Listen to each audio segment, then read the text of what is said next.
Hakika kazi kubwa inafanywa na kikundi cha sanaa kutoka chuo cha sanaa Bagamoyo. Asanteni sana DJ Sweet Lady, twende sasa kazi.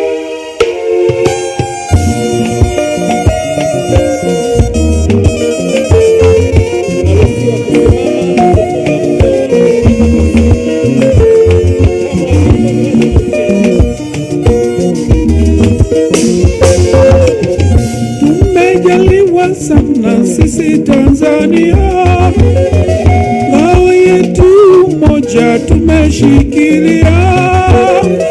Heri tujiulize bila kudhania, mambo gani muhimu tumezingatia. Mawazo ya mwalimu yameshatimia. umoja ndio yetu nia.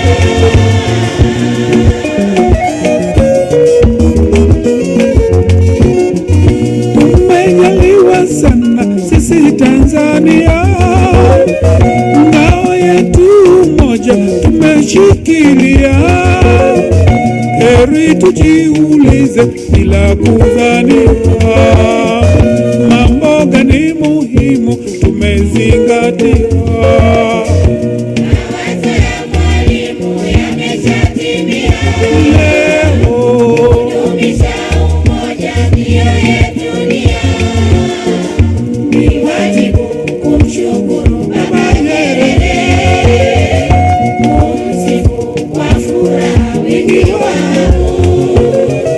Mwalimu baba yetu tunamfahamu, Mwalimu ndugu yetu tunamshukuru. Yeye amejenga umoja wa taifa, yeye ameasisi taifa letu changa Nyerere.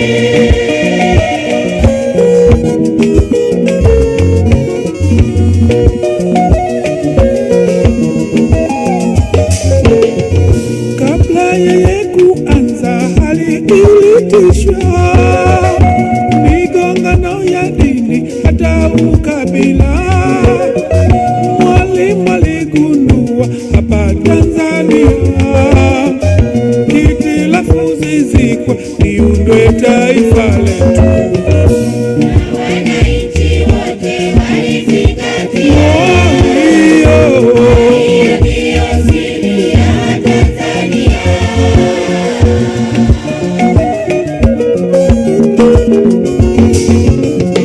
kabla yeye kuanza hali ilitisha, migongano ya dini hata ukabila. Mwalimu aligundua hapa Tanzania, hitilafu zizikwe liundwe taifa. Wananchi wote walizingatia, Hiyo hiyo ndiyo siri ya Tanzania. Ni wajibu kumshukuru Baba Nyerere, kumsifu kwa furaha wingi wangu. Mwalimu baba yetu tunamfahamu, Mwalimu ndugu yetu tunamshukuru. Yeye amejenga umoja wa taifa, yeye ameasisi taifa letu changa Nyerere.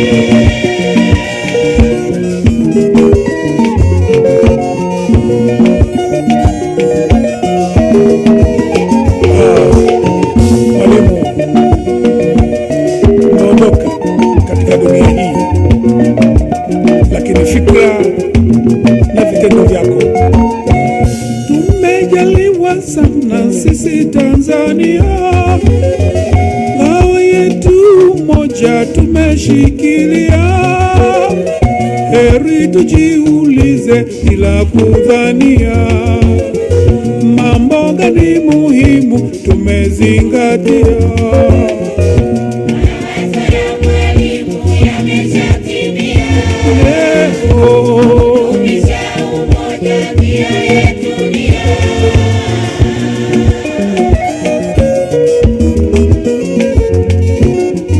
tumejaliwa sana sisi Tanzania, ngao yetu moja tumeshikilia. Heri tujiulize bila kudhania, mambo gani muhimu tumezingatia. Mawazo ya Mwalimu yameshatimia. Leo Kudumisha umoja ndio yetu nia. Ni wajibu kumshukuru Baba Nyerere, kumsifu kwa furaha wingi wangu. Mwalimu baba yetu Sasa ni enzi za viongozi, Mwalimu ndugu yetu za makamu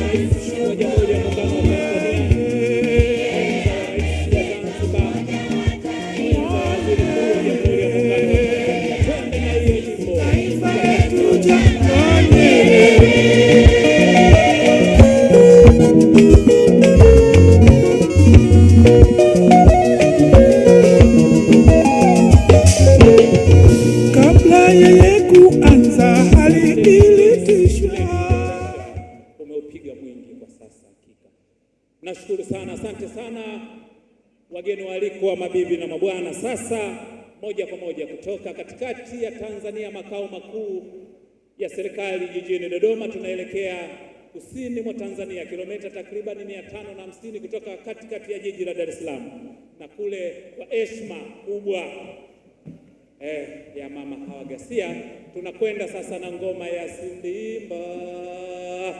Sindimba sasa, uwanja ni wenu. DJ Sweet Lady.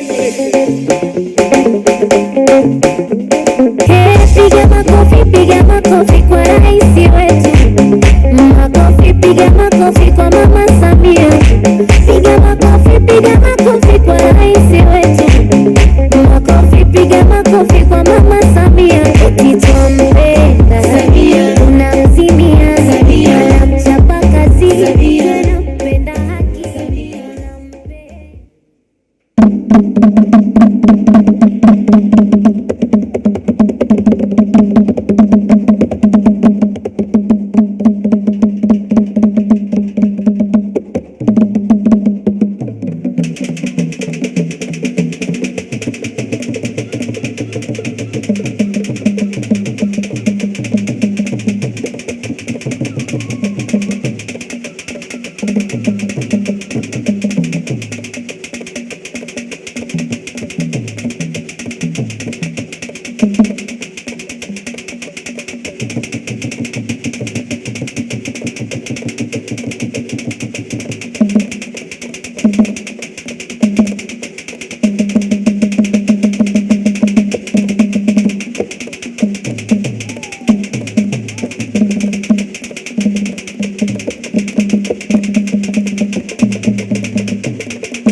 Swali tena hapo? Hakuna swali, ninaamini Mtimbwilimbwi, Mnaida, Newala, Chiungutwa wote wametosha. Asanteni sana, makofi kwao tafadhali. Mkurugenzi wa mawasiliano ya Rais Ikulu, dada yangu Zuhura Yunus Abdalla, karibu seme neno nawe tafadhali, karibu sana.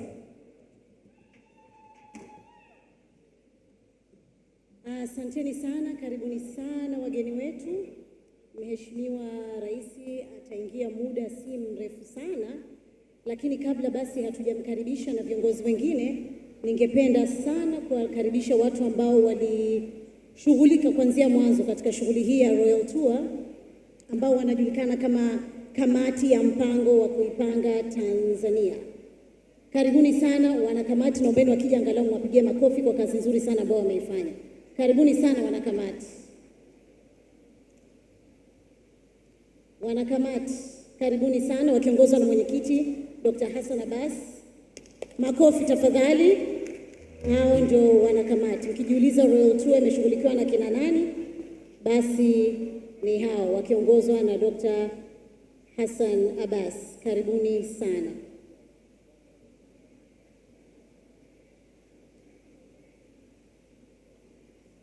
Fatma, Sharif, Ana, Mandia, wengine majina nimeghafilika.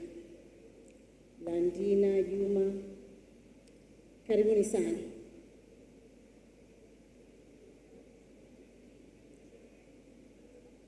Baada ya muda Mheshimiwa Rais akija nitaomba tusimame tafadhali tumkaribishe. Kwa sasa mnaweza kuendelea kujuana, kufahamiana, kupiga soga. Karibuni.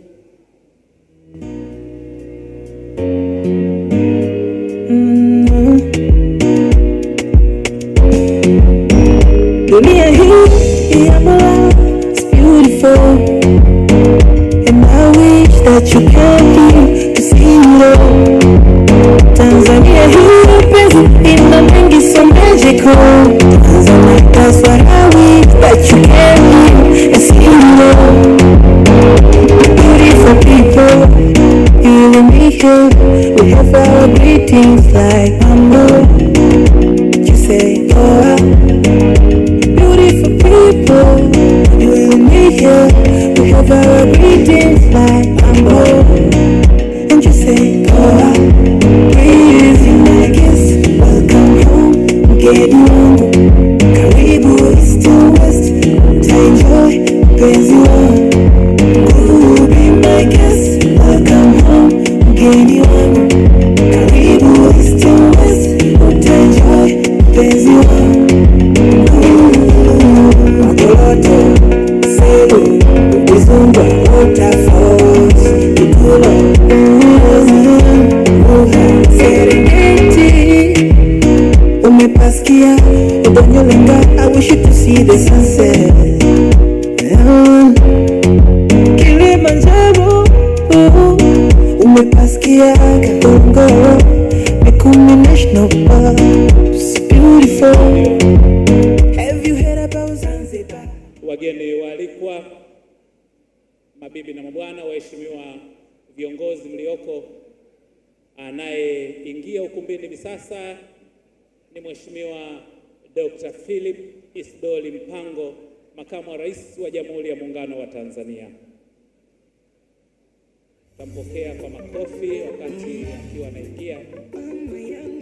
Alafu DJ utatutafutia wimbo mzuri wa kumwingiza Mheshimiwa Makamu wa Rais.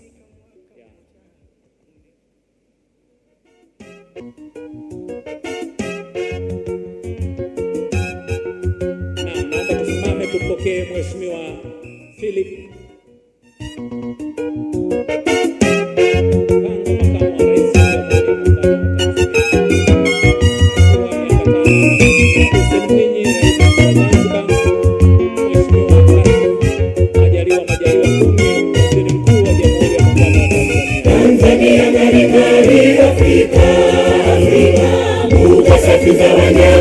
Afrika, Ukumbi ukaone, tembo wakirandaranda, na Serengeti uone, twiga wakirandaranda.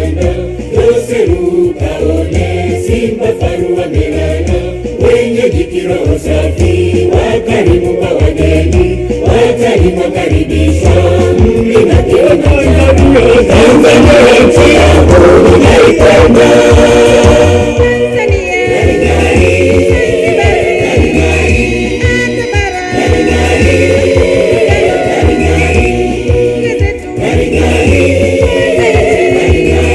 Tanzania nchi yangu ninaipenda.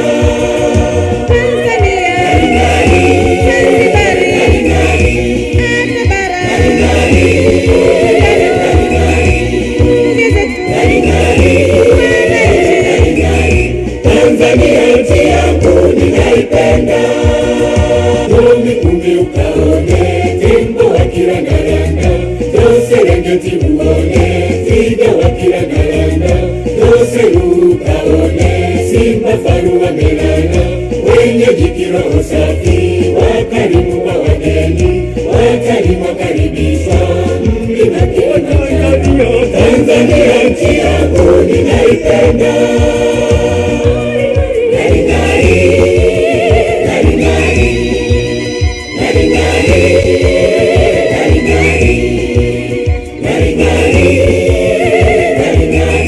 Tanzania nchi yangu ninaipenda.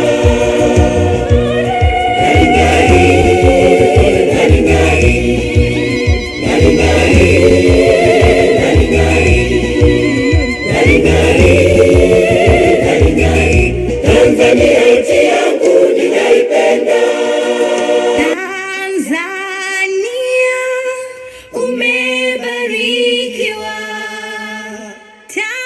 Tanzania ninajivunia. Oh, Tanzania umebarikiwa. Tanzania ninajivunia. Wana wachache wanaotaka kuharibu nchi, amani iliyojengwa tangu miaka mingi.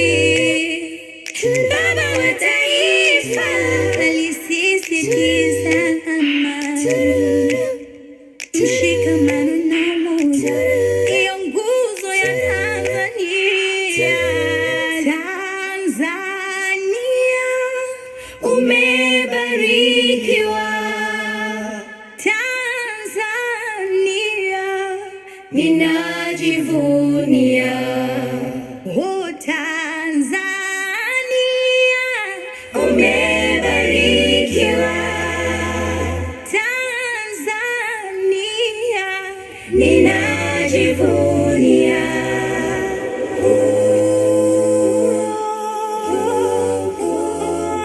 Tanzania yangu nakupenda Tanzania. Nanyosha mikono yangu juu, naisifu nchi yangu maarufu.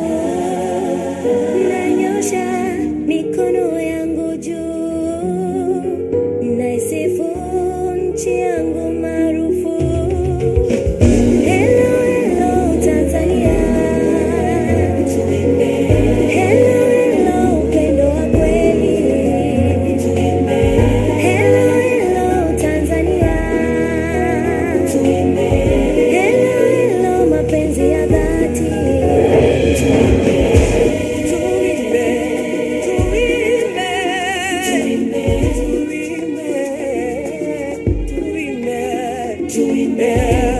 Ikiwa sitakuwepo kesho, yote ninafanya kwa taifa langu itachukua na kuonekana tena.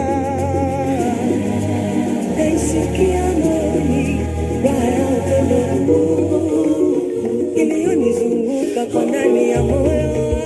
Asante DJ Sweet Lady. Mheshimiwa Dr. Philip Isdori Mpango, Makamu wa Rais wa Jamhuri ya Muungano wa Tanzania. Waheshimiwa viongozi mlioko, waheshimiwa wageni waalikwa, mabibi na mabwana, naomba kutoa matangazo mawili tu. La kwanza ni waombe sana, wakati Mheshimiwa Samia Suluhu Hassan, Rais wa Jamhuri ya Muungano wa Tanzania, atakapojumuika nasi ndani ya ukumbi huu, naomba simu zetu tuziweke katika hali ya mitetemo. Tunafahamu hatuwezi kuzima kwa sababu simu ni ofisi. Kuna mawasiliano muhimu yanaweza yakafanyika kipindi chote ambacho tutakuwa ndani ya ukumbi huu, lakini tuwaombe shime tuziweke kwenye hali ya mitetemo. Hilo namba moja. Namba mbili, niwaombe watu wote kipindi chote, kama hakuna zuio lolote la kiafya, basi niwaombe tuvae barakoa. Niwaombe sana, kama hakuna zuio lolote la kiafya, basi shime, waheshimiwa viongozi, tuvae barakoa. Vinginevyo naomba DJ Sweet Lady, endelea kututendea haki, timiza kiu ya masikio yetu na macho yetu. Asante sana.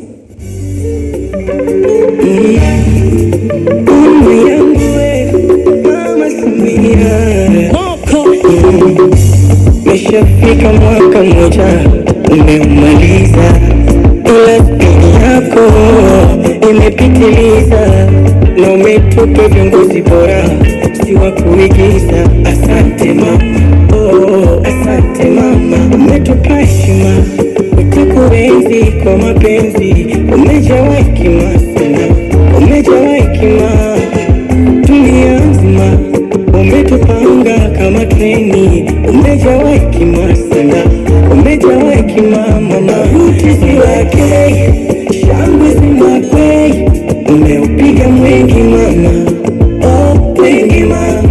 Rutizi wake shangwe zimakwe, umeupiga mwingi mama, oh mwingi mama, oh yo mama yo mama Samia,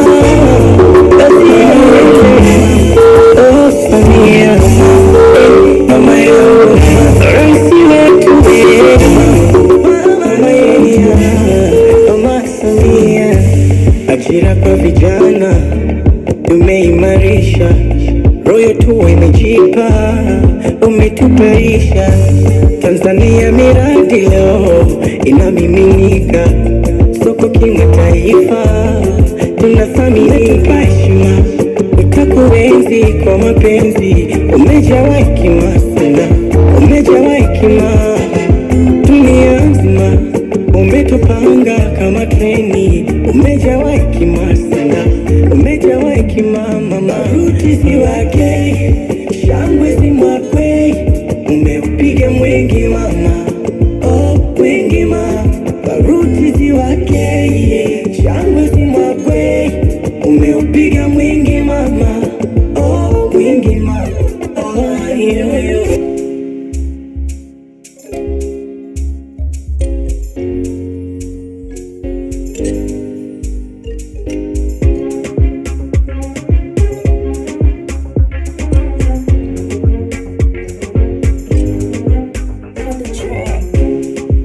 Tanzania mama, mama Samia mama, tunakupenda sana mama, mama Samia. Rais wetu mama, mama Samia mama, tunakupenda sana mama, mama Samia. Tanzania ya amani yajulikana duniani tangu zamani, tunamshukuru Manani, nchi yenye baraka, Rais tumepata, pasi na shaka, hakuna matata. Mama Samia we, mama, mama, tuna imani na wewe sana, sana. Mama Samia we, mama, mama, tuna imani na wewe sana, sana. Tanzania mama, mama Samia mama, tunakupenda Asante sana. sana DJ Sweet Lady, waheshimiwa viongozi, wageni waalikwa, mabibi na mabwana. Kwenye stage, kwa heshima kubwa naomba nimwalike mwanasarakasi kutoka chuo cha sanaa Bagamoyo, kundi hili la sarakasi, waweze kutumbuiza. DJ Sweet Lady, tafadhali mlete kwenye stage kikundi cha sarakasi kutoka chuo cha sanaa.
Makofi mengi sana kwa kikundi cha sarakasi kutoka chuo cha sanaa Bagamoyo.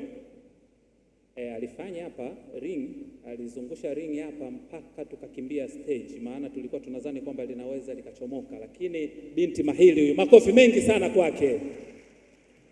Tanzania the Royal Tour oye! Asante sana wana Dar es Salaam, asante Tanzania. DJ Sweet Lady, tunaomba uendelee. 25 kazi endelee. Mama Samia, nakupenda sana. Mama Samia, anasiyejua thamani ya mama, nakupenda sana mama. Uwepo wako wewe mama, umetuletea mengi mama. Hakuna mwingine wa kukupinga wewe, sitamwona mwingine wa kushindana na wewe. Nataka sifanikishe, usiwajali yao, nchi yetu siendelee, usiwajali yao. Shakuna kuwapinzani kwenye mitandao, wakikuposti mama majungu kibao. Mama, piga kazi wewe, mabaya wananena watajua wenyewe mama. Asante waheshimiwa viongozi, wageni walikwa wote, mabibi na mabwana. Ni furaha sana kuwepo leo siku hii katika ukumbi huu tukifanya tukio kubwa sana la kihistoria. Uzinduzi awamu ya 5 ya Tanzania the Royal Tour. Sasa inafanyika katika jiji la kibiashara la Dar es Salaam, Manhattan ya Tanzania. Pamoja na maandalizi mazuri na yale ambayo tunakwenda kuyashuhudia, lakini ni vizuri angalau tupeane miiko kidogo. Ukikaa kwenye stage na hili tukio linakwenda mubashara kupitia vyombo vyote vya habari, kwa maana ya television, radio, mitandao ya kijamii, YouTube na kadhalika. Tunawaomba sana shime, msipige picha za simu kwa sababu zina flash, kwa hiyo zina reflect huku, hatupati picha nzuri. Na ukikaa kwenye stage unaona yule aliyoko huku anapopata shida kuweza ule mwanga unavyoweza kumuathiri. Kwa hiyo niwaombe sana. Tunakwenda kwenye tukio la kihistoria, basi hilo lisiwe sehemu ya historia tunaoenda kuiandika leo. Kwa hiyo niwaombe tusipige picha za simu. Kama tunataka kuona live, tafadhali tuone kupitia simu zetu pale ambako tumekaa. Ukiwa huku mbele hizo flash zinaharibu picha ambayo tunaipata katika siku ya leo. Ninaamini pasipo shaka kabisa kwamba mmeielewa kamati ya maandalizi na mtalitenda na kuyaishi yale tunayosema. DJ, tuendelee na burudani. Asanteni sana. Peace and love. Tanzania my country. Nafikiri uzuri wako pia natumia fursa hii kusema na wewe ya sauti ya misingi of High and Sweet Bay. Double B pamoja kwa love.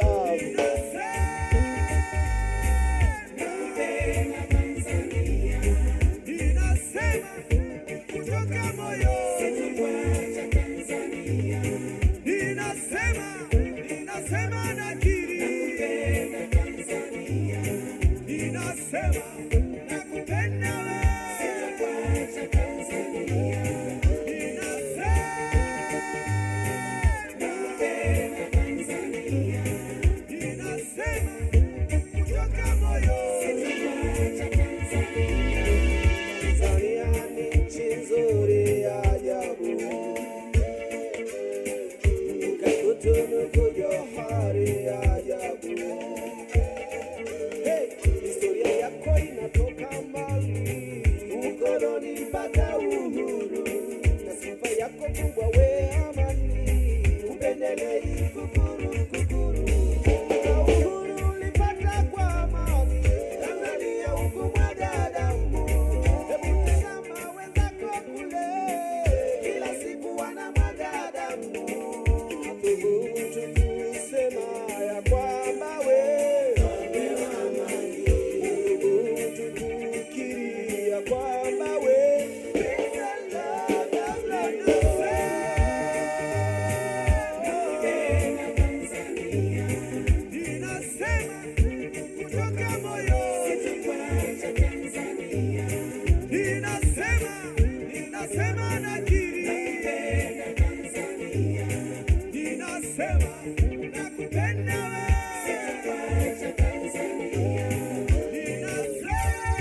tunu zetu, ardhi yetu, urithi wetu, zilikofichwa mali, akulinde Mola, akulinde, alinde mipaka yako, akulinde Mola, linde anga lako, ardhi yako Mola. Tumeshaionja Tanzania ya leo, tumekula vya kwake, tumekunywa vya kwake. Tanzania ya jana ilitengenezwa na wajana, tumeifaidi leo kwa kazi waliofanya. Tuwatengeneze wale wajao, waikute iko salama. Tanzania ya neema, Tanzania yangu, nakupenda, nakuombea. Akulinde Mola, akulinde, alinde mipaka yako, akulinde Mola, linde anga lako, ardhi yako Mola.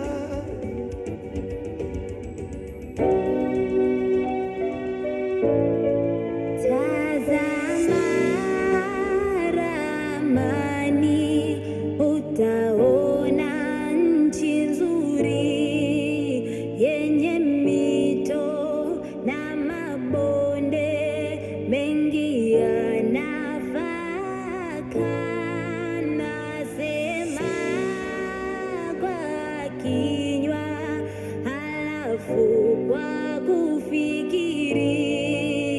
Nchi hiyo mashuhuri huitwa Tanzania. Majira yetu haya yangekuwaje sasa? Utumwa wa nchi yameukomesha baba. Majira yetu haya yangekuwaje sasa? Utumwa wa nchi Nyerere kakomesha Tanzania.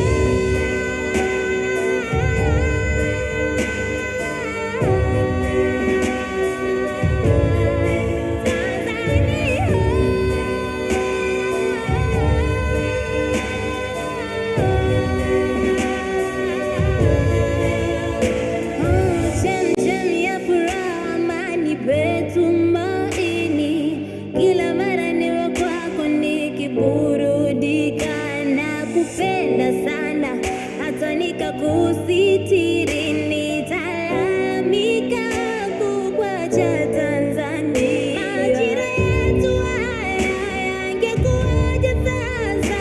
Utumwa wa nchi yameukomesha baba. Majira yetu haya yangekuwaje sasa? Utumwa wa nchi Nyerere kakomesha Tanzania.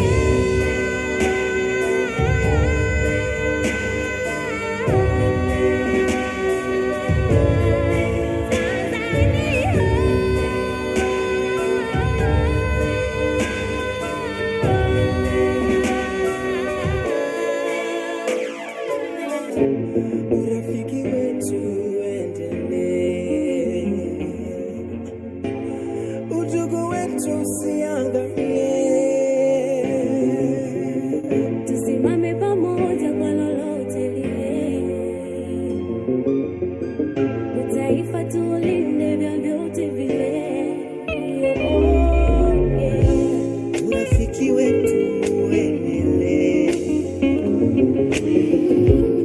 udugu wetu usiangamie. Tusimame kwa pamoja kwa lolote lile,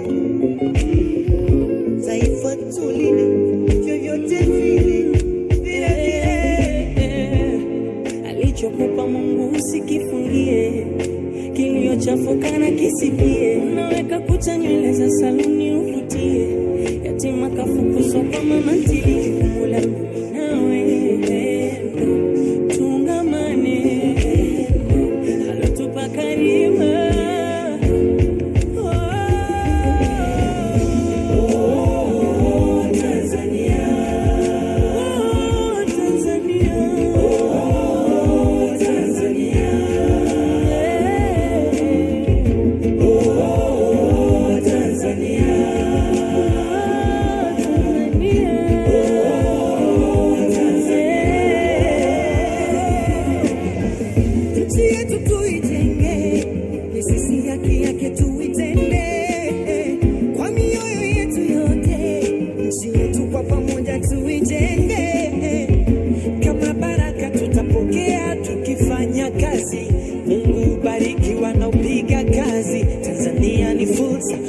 Wengine ni vita vya siasa visiturubuni.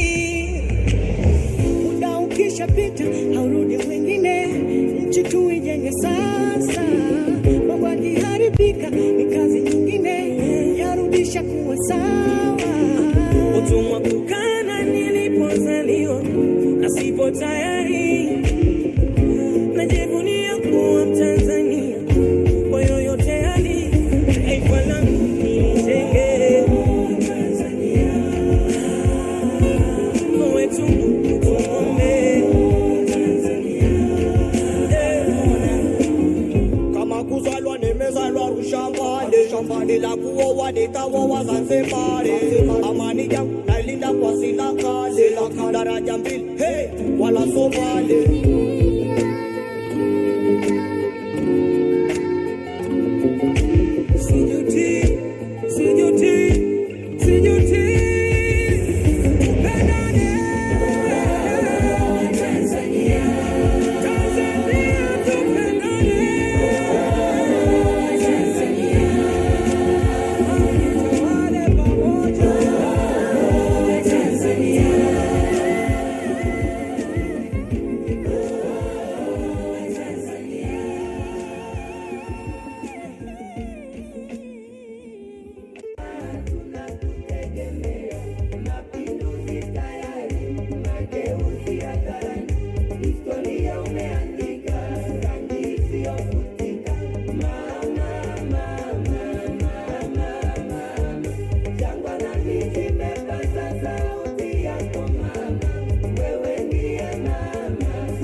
Tumkaribishe Mheshimiwa Rais.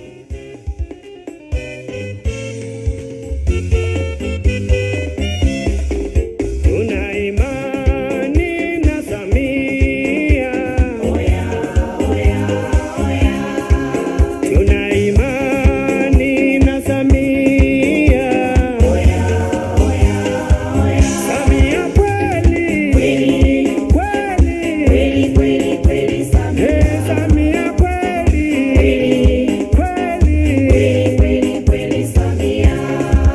Tuna imani na Chifu Hangaya. Tuna imani na Chifu Hangaya. Samia kweli. Oh, Samia kweli.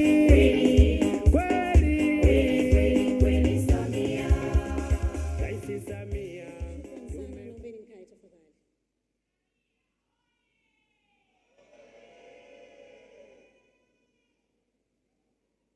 Mheshimiwa Samia Suluhu Hassan, Rais wa Jamhuri ya Muungano wa Tanzania. Mheshimiwa Philip Isdori Mpango, Makamu wa Rais wa Jamhuri ya Muungano wa Tanzania. Mheshimiwa Hussein Ali Mwinyi, Rais wa Zanzibar. Mheshimiwa Kassim Majaliwa, Waziri Mkuu wa Jamhuri ya Muungano wa Tanzania. Waheshimiwa mawaziri, manaibu mawaziri. Mheshimiwa Hussein Katanga, Katibu Mkuu Kiongozi. Mheshimiwa Jaji Mohamed Siami kwa niaba ya Jaji Mkuu. Mheshimiwa Naibu Spika Musa Azan Zungu. Mheshimiwa Amos Makala, Mkuu wa Mkoa wa Dar es Salaam. Wenza wa viongozi mbalimbali, viongozi wote wa chama na serikali, wakuu wa vyombo vya ulinzi na usalama, viongozi wa dini, wageni waalikwa, mabibi na mabwana. Karibuni sana katika shughuli hii ya Royal Tour ambayo leo ni kama hitimisho, sio hitimisho lakini ndo siku yenyewe hasa kubwa zaidi hapa jijini Dar es Salaam. Na tutakwenda kwa Royal Tour. Na kwa kuanza tu ndio mambo ya Royal Tour, tunaanza na burudani. Ningependa sana kukaribisha kundi la Bagamoyo All Star kwa burudani. Karibuni sana.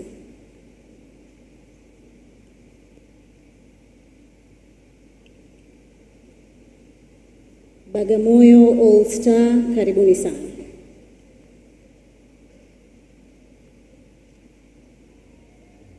Kazi endelee, kazi endelee, kazi endelee. Ninakumbuka zamani mama alipokuwa jikoni, wanawe tuna uhakika kula chakula kitamu. Ninakumbuka zamani mama akenda kazini, akirudi na uhakika awazawadi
kuanza Royal Tour, na hakika kila mmoja ana hamu ya kutizama filamu hiyo, lakini kabla hatujaanza kutizama filamu hiyo, ningependa kumkaribisha mwenyekiti wa kamati wa Royal Tour ambaye amewaongoza na wenzake kuandaa mambo yote haya tangia mwanzo mpaka filamu mpaka sasa.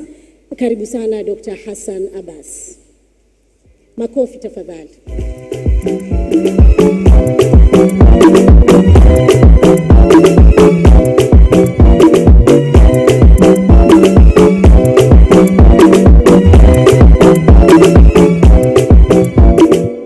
Tanzania yetu ndio nchi ya kusifiwa, popote ulimwenguni watu wote wanajua. Tanzania yetu ndio nchi ya furaha.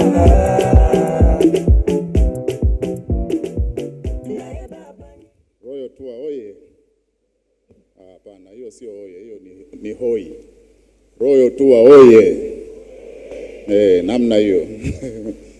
Mheshimiwa Rais Samia Suluhu Hassan, na kwa cheo cha leo Mheshimiwa Rais, wewe ni steering mkuu, lakini pia nitambue uwepo wa steering mwenza Mheshimiwa Dr. Hussein Mwinyi, Rais wa Zanzibar. Na kwa tamaduni za Royal Tour, Mheshimiwa Rais, kwa sababu leo tuko theater ya kuangalia movie, niseme tu itifaki imezingatiwa. Mheshimiwa Rais, tunakusanyika leo tena katika siku nyingine muhimu sana katika historia ya nchi yetu.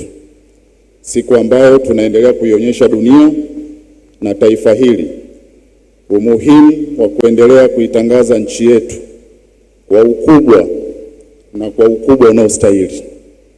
Tunaizindua Royal Tour Dar es Salaam baada ya vituo kadhaa duniani. Mheshimiwa Rais, leo ni siku ya wana Dar es Salaam, lakini niongeze tu kwamba leo pia Mheshimiwa Rais ni siku rasmi Tanzania. Kwa mara ya kwanza vituo vyote vya TV nchini leo vinapata ruksa rasmi ya kuionyesha filamu yetu kwa Watanzania wote. Makofi sana kwa hiyo. Kwa hiyo leo Mheshimiwa Rais, mimi kwangu ni siku ya kupumua sana. Kuisimamia kazi hii kwa niaba ya kamati uliyoiunda haikuwa kazi rahisi sana. Lakini kabla sijasema machache kuhusu kamati yako hii, Mheshimiwa Rais, filamu hii imetengenezwa na mtu mashuhuri sana duniani.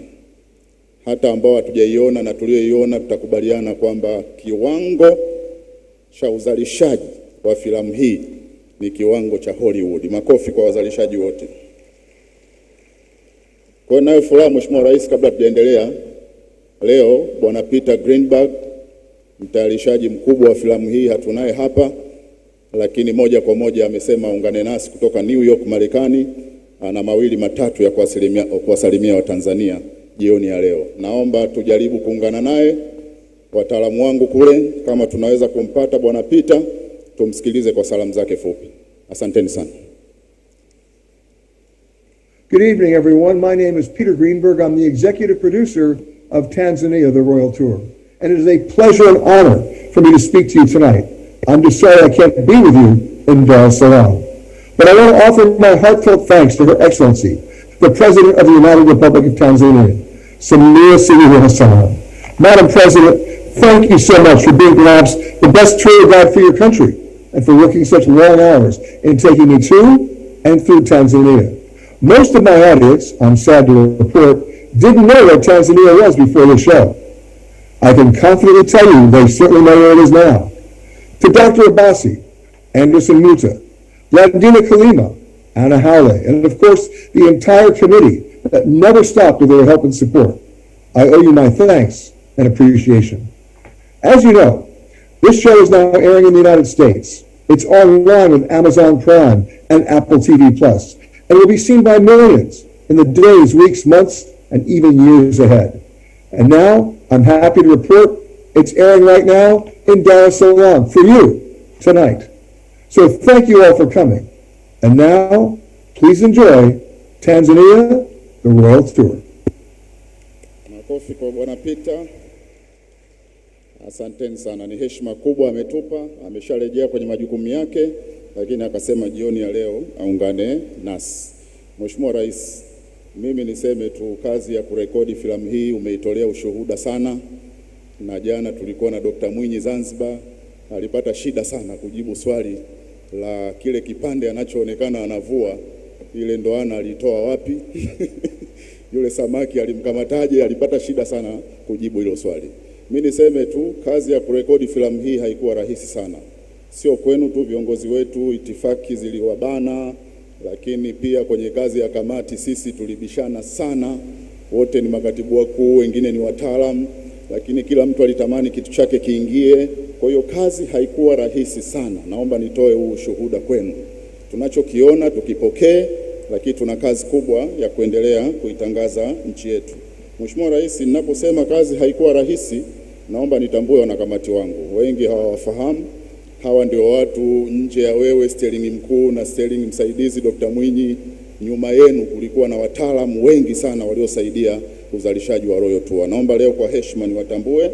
Tulikuwa naye Profesa Gadios Kiarara, mwanakamati, lakini katibu mkuu Wizara ya Viwanda. Makofi kwake. Na huyu alikuwa mtu muhimu sana kwenye uchumi, kutugaidi kamati kwenye masuala ya biashara, fedha na uwekezaji. Lakini Mheshimiwa Rais, tulikuwa na mtu mwingine muhimu sana, mtaalamu wa fedha Emmanuel Tutuba, sijui ni dokta, sio dokta bado. Emmanuel Tutuba, katibu mkuu Wizara ya Fedha, ni mwanakamati, tumpe makofi yake. Lakini tulikuwa naye ndugu yangu Juma Mkomi, ambaye alianzia kuratibu Royal Tour akiwa ofisi ya Rais na sasa ni naibu katibu mkuu Wizara ya Maliasili. Tulikuwa naye Bwana Anderson Muta, bahati mbaya leo hatuko naye. Mheshimiwa Rais huyu kwenye kamati tulimpa jina kwamba ni mwanadiplomasia.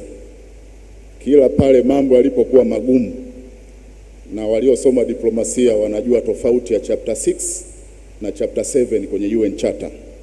Bwana Muta yeye alikuwa bingwa wa kuamua tu. Ni kushoto, inakwenda kushoto.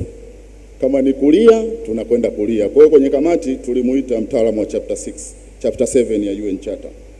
Mheshimiwa Rais, tulikuwa naye katibu mkuu Wizara ya Maliasili na Malikale Zanzibar, dada yangu Fatuma Mbaro, naomba nimuhudhurishe. Makofi kwake. Huyu ana jina lake kwenye kamati, lakini sitaeleza kwa nini.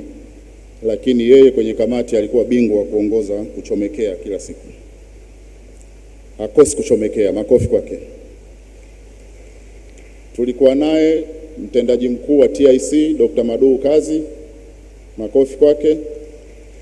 Alisaidia sana maeneo ya uwekezaji, lakini kwa sababu ambazo pia sitazieleza, ana jina lake kwenye kamati, tulikuwa tunamtambua kama choir master, lakini msiniulize kwa nini. Tulikuwa naye pia mtendaji mkuu wa mamlaka ya uwekezaji Zanzibar, ndugu yangu Sharif. Makofi kwake. Huyu alitambulika tu kama anavyoonekana kwa jina la Mpemba. Tulikuwa naye Dr. Blandina kutoka ofisi ya Rais, hongera kwake. Huyu ni mchumi, lakini vile vile ni mchumi. Si mnanielewa vizuri? Ni mchumi practically. Alihakikisha kamati haipati shida sana. Lakini tulikuwa naye ndugu yangu Nehemia Mandia, mwanasheria kutoka ofisi ya Rais. Kwenye kamati hii tulikuwa na dadangu Felista, najua leo ana majukumu mengine, lakini tulikuwa na dada Ana Haule kutoka pia ofisi ya Rais, na tulikuwa naye bwana Nko kutoka Tanzania Tourism Board. Mheshimiwa Rais, hawa na wengine walioko nyuma yetu wataalam ndio timu ya ushindi iliyofanikisha kile kizuri unachokiona hapo. Mwisho kabisa, Mheshimiwa Rais, leo tuko theater. Nikukaribishe na wewe useme mawili matatu kama utatusaidia magumu uliopitia kidogo kwenye Royal Tour. Tutashukuru kuona zaidi ya behind the scene, lakini kubwa leo watu wanasubiri kuiona Tanzania the Royal Tour. Tanzania. Mheshimiwa Rais, karibu sana kwa salamu zako.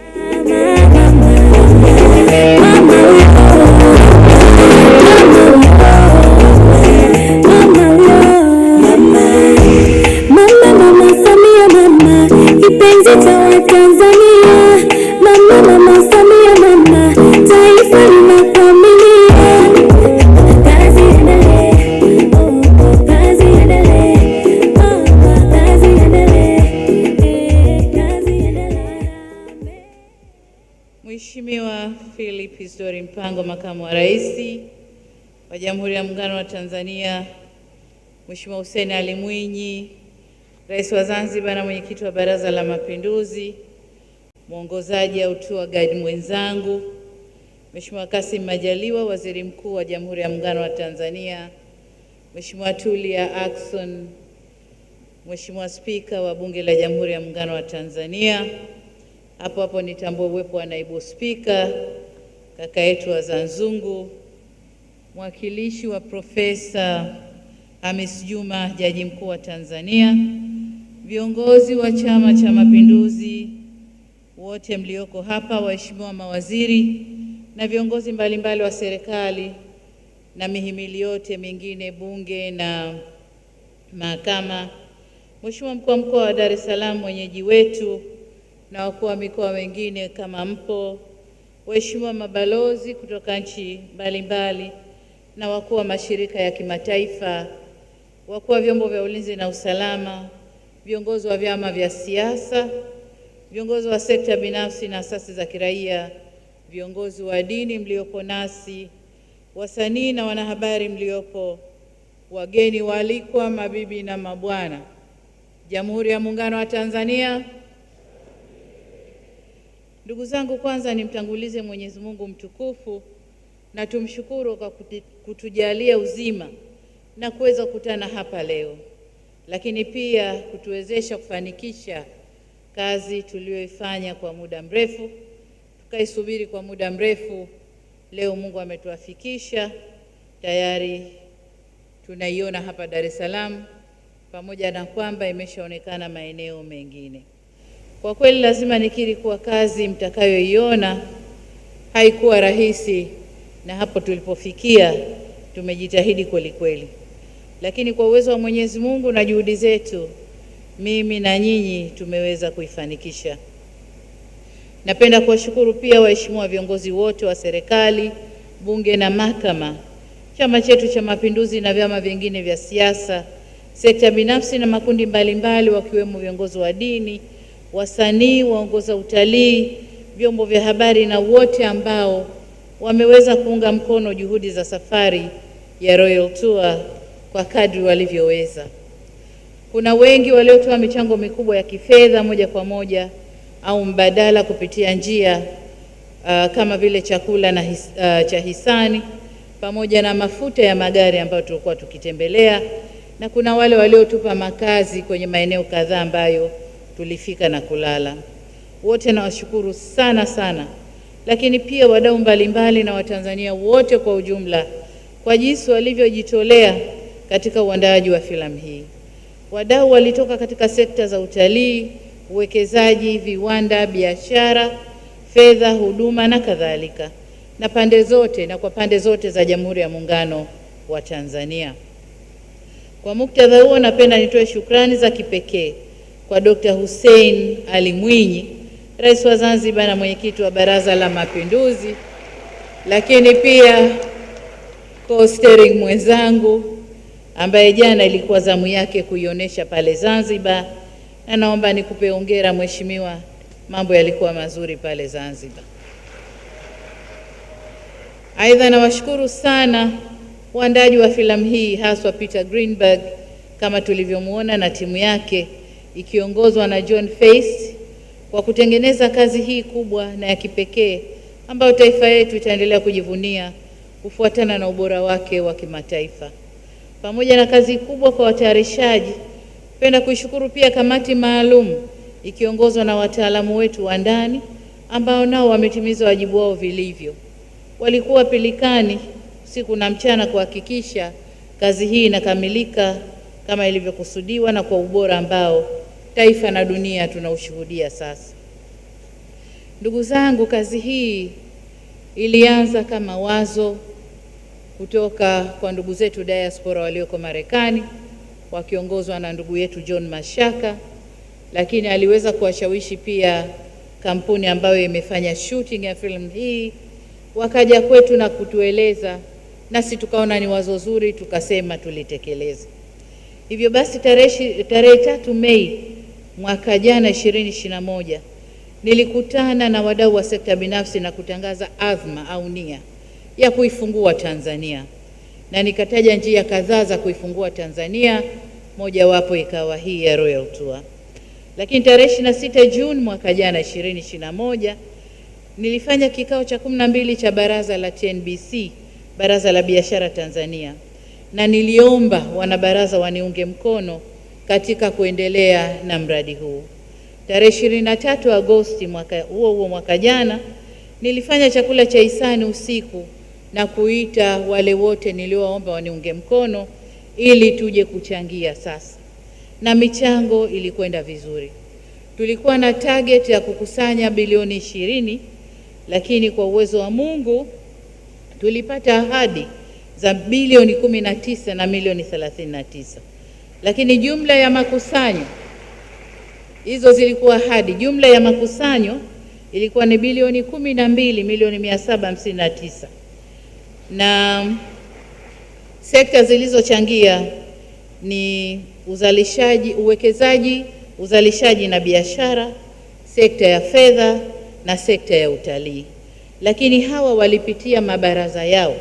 Kwa hiyo waliokuwa wakihamasisha na kusukuma michango walikuwa ni CEO Roundtable, Tanzania Bankers Association, Confederation of Tanzanian Industries, Tanzania Association of Tour Operators, Tanzania Private Sector Foundation na Chamber of Commerce of Tanzania. Haya ndio yalikuwa mabaraza ambayo yanasukuma. Kulikuwa kuna hoja kadhaa kuhusu matumizi ya fedha. Nataka nikiri kwenu kwamba fedha yote tuliyokusanya ndiyo iliyotumika kwenye Royal Tour. Na tulitumia kiasi cha bilioni 7 kulipa kampuni iliyofanya shooting na kutengeneza filamu nyingine. Kuna na fedha pia tulizitumia kwa ajili ya kamati kwenda kurudi, safari na kila kitu. Nataka niwahakikishie bado tunabaka, kwa sababu Royal Tour Phase 1 ndio hii tunaiona. Lakini walio shoot walichukua picha nyingi sana ndani ya Tanzania. Kwa hiyo bado tutakwenda na Phase 2 na Phase 3. Kwa hiyo fedha hii tulionayo tunakwenda kudevelop Phase 2 ya Royal Tour na Phase 3 ya Royal Tour, ili tuendelee kuzisambaza na zitumike kote, kwenye ndege, kwenye maboti, kote. Hata ndege zetu zinazokwenda kimataifa, hata ndege za kimataifa zinazokuja hapa, tutawapa hizi film ili waweze kuzionesha. Waheshimiwa viongozi na Watanzania wenzangu, leo hii kuna Watanzania wenzetu ambao wamefunga screen huko waliko wanatutizama. Nami nataka kutambua juhudi zilizofanywa na kule Moshi ambao sasa hivi na wenyewe wanatutizama. Karatu wako kwenye screens kubwa pale kwenye uwanja wao wanatutizama, Tanga, Bagamoyo na Mikumi pale Morogoro. Lakini wengine wako kwenye TV za kawaida na wenyewe wanatutizama. Kwa nataka niwashukuru pia wote katika jitihada hizi zinazofanyika leo. Lakini niseme kwamba kazi hii haikuwa rahisi, ilikuwa na changamoto zake. Changamoto ya kwanza, mimi binafsi kama kiongozi mkuu wa nchi kuacha ofisi kwa siku 8 kwenda kufanya kuekti huko kama mcheza sinema, ilikuwa changamoto ya aina yake. Lakini na field yenyewe pia ni mpya kwangu. Walikuwa narudishwa mara 4, mara 6, mara 8, na ni action moja narudia. Na waongozaji walisahau kama wako na Mheshimiwa Rais. Walijua wako na actress wa kawaida, kwa walikuwa wanamfanya wanavyotaka. Changamoto kubwa maafisa wangu wa usalama hao. Kuna action na wanagoma tu, wasema mama hii hufanyi, hii hapana, hapa hii hufanyi. Kwa hiyo unang'ang'ana na kwenda kufanya, sema hii hufanyi. Kwa hiyo ilikuwa changamoto kidogo. Lakini jengine ni lile la fedha ambalo tulikuwa hatudhani kama tungepata pesa ya kutosha ya kumaliza kazi yote hii. Lakini kwa uwezo wa Mungu na jitihada za Watanzania tumeweza kufanya. Kwa hiyo nawashukuru sana wale wote waliochangia, waliokuwa na moyo wa kizalendo na mshikamano, wakatuchangia na tukaweza kufanya. Jambo jingine ni kwamba wote tuliokuweko hapo tulikuwa wapya kwenye field hii. Kwa hiyo ilikuwa vuta ni kuvute kubwa kidogo, lakini tumefanikisha. Hivi leo tunahitimisha kuionyesha rasmi kitaifa filamu ya Royal Tour baada ya kuanza kule New York tarehe 18 April na Los Angeles tarehe 21 na Arusha tarehe 28. Zanzibar ilikuwa jana na leo tunahitimisha hapa Dar es Salaam ile rasmi. Lakini kuanzia leo kama alivyosema Katibu Mkuu, itakuwa ruhusa kwa televisheni zote na watu wote kuionyesha na iweze kuonekana na Watanzania wote. Ndugu zangu, nashukuru tumeweza kuwaletea kitu kitakachobaki kuwa urithi kwa vizazi vya sasa, lakini na vizazi vijavyo. Urithi huu sio tu wa kuangalia filamu na kufaidika na yatokanayo moja kwa moja, bali pia naamini imefungua njia na kutoa msukumo mpya kwa Watanzania kuendeleza mambo kama haya, kuitangaza nchi yetu kwa faida za kiuchumi na kijamii. Filamu hii tumeifanya inakwenda kutusaidia sana kwenye sekta ya utalii, na tumeonelea tuitangaze na kuipa nguvu sekta ya utalii kutokana na mwenendo wake ambayo inakwenda na kushuka. Sekta ya utalii iko laini sana, kijambo kidogo inatetereka.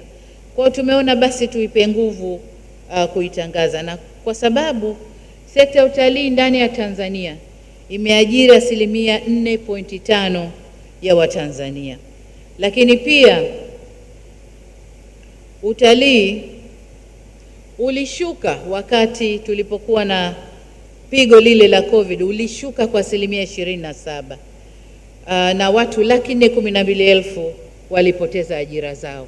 Sasa ili turudi tulikokuwa na zaidi, lazima kuwe na matangazo ya nguvu kuitangaza Tanzania.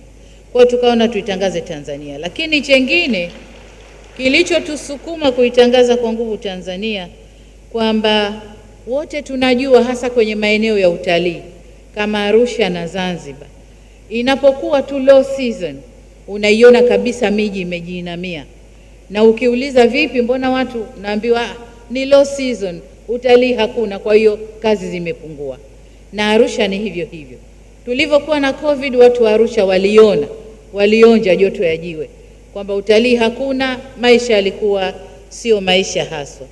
Kwa hiyo mbali na mapato kitaifa, lakini sekta hii inakwenda kwenye pato la mtu moja kwa moja, na inakwenda moja kwa moja na isio moja kwa moja, kwa sababu sekta yenyewe inaingiza watu wengi katika kuifanyia kazi.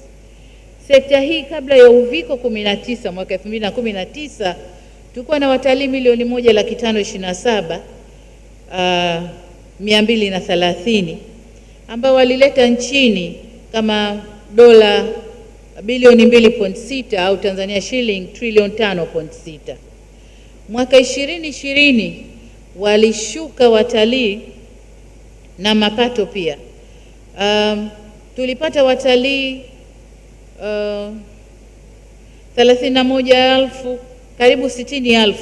31,221 ndio walitoka Marekani peke yao, katika watalii kama 200,000 na wanaotoka Marekani tulishuka mpaka 31, na ndio maana tukasema tuanzie kule ambako kunaleta watalii wengi, tuanzie kule. Lakini mapato nayo yalishuka mpaka dola 714,590 au trilioni za Kitanzania 1.6. Lakini vile vile walioathirika zaidi baada ya kushuka kwa utalii hii ni pamoja na wapokeaji na wasafirishaji watalii, waongozaji watalii, mahoteli na wauza bidhaa mbalimbali, hasa bidhaa za sanaa, nao waliathirika sana na maisha yakawa magumu. Kwa hiyo takwimu hizi zinaonyesha umuhimu wa sekta hii, na athari hizo ndizo zimetufanya tuingie kazini kwa kuitangaza nchi yetu kiutalii, kiuwekezaji, lakini hata kibiashara, na Mungu ametuwezesha kazi hiyo tumeifanya vizuri sana. Ndugu zangu, filamu hii ilikamilika mwezi wa 4 na kuanzia mwezi wa 3. Kuanzia mwezi wa 3 watayarishaji wa filamu wakaanza kurusha vile vipande na kusema jitayarisheni kwa mwezi wa 4. lakini vipande vile tu vimetusaidia kuongeza idadi ya watalii, lakini pia kuongeza pato la taifa.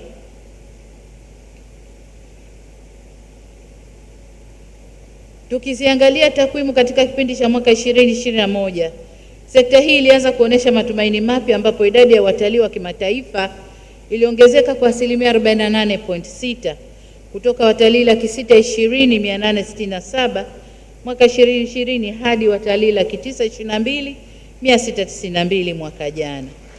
Mapato yatokanayo na watalii nayo pia yaliongezeka kutoka US dola milioni 714 mwaka 2020 hadi milioni 1,254 mwaka 2021, sawa na ongezeko la asilimia 76.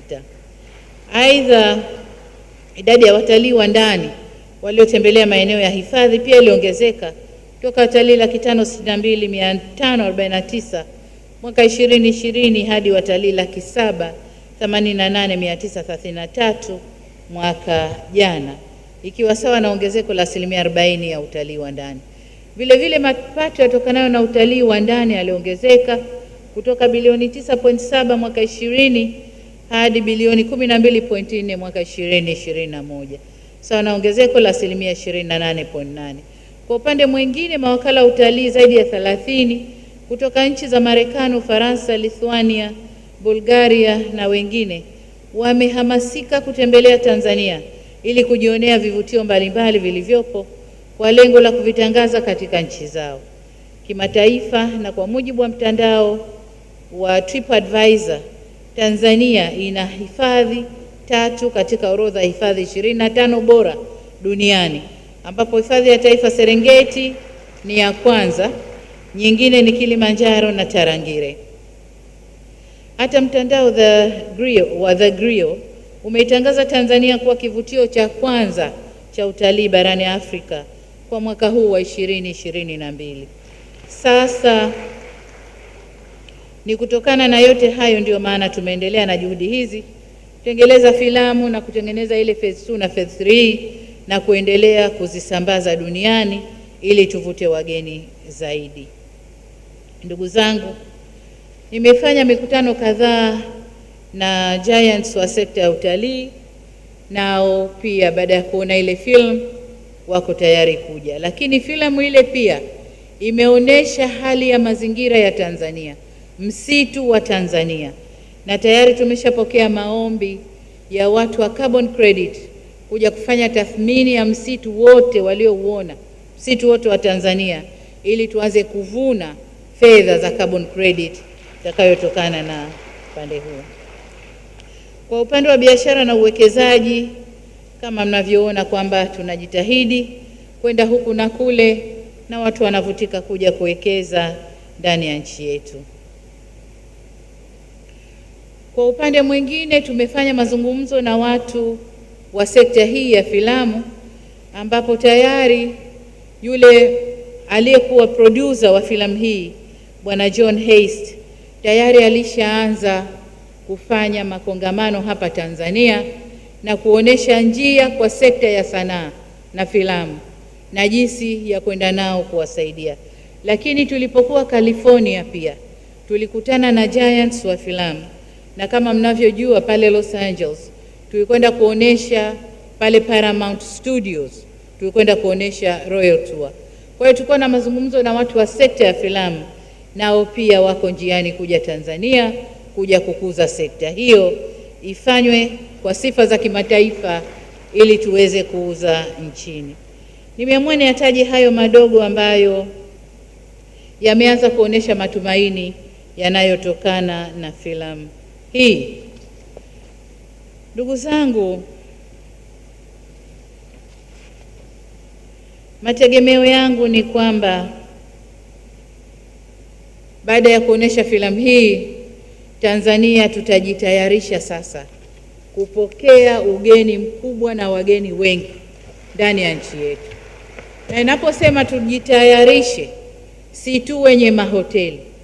Wanaokuja wanakuja wageni wa grades tofauti. Wanataka mahoteli ya grades tofauti. Niombe sana sekta ya utalii, changamkieni.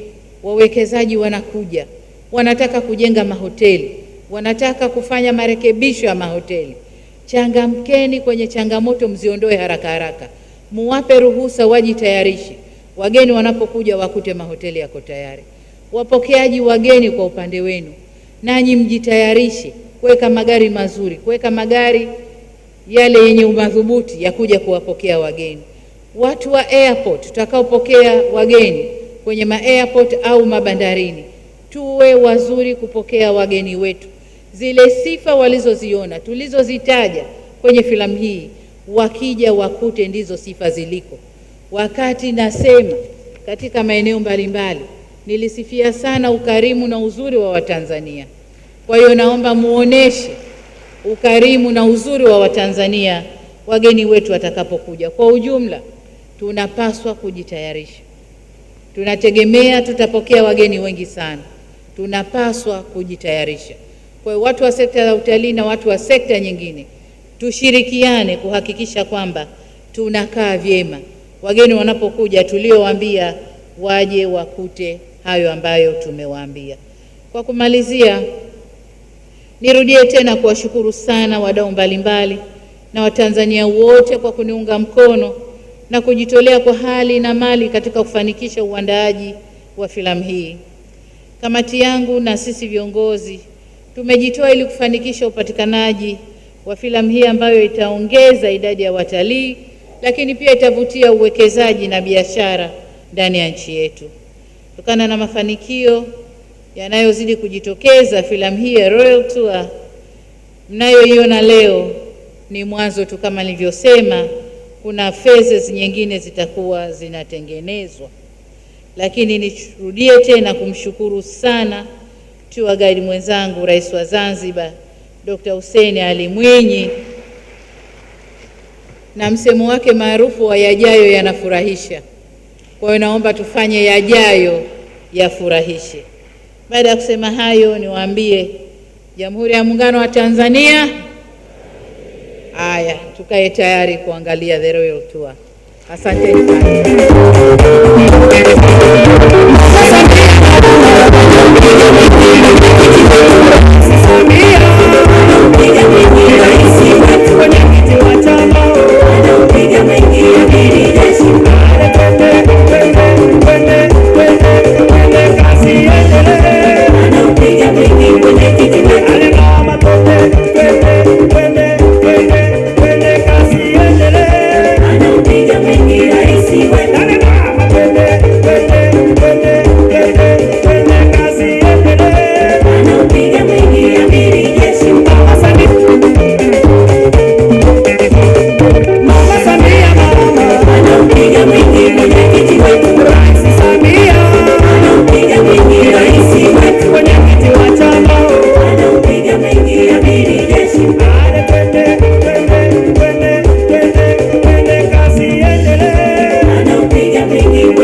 Mission is to present and preserve the culture, history, and heritage of Tanzania, and advance investments in the arts and natural resources in this economic and social hub of Africa.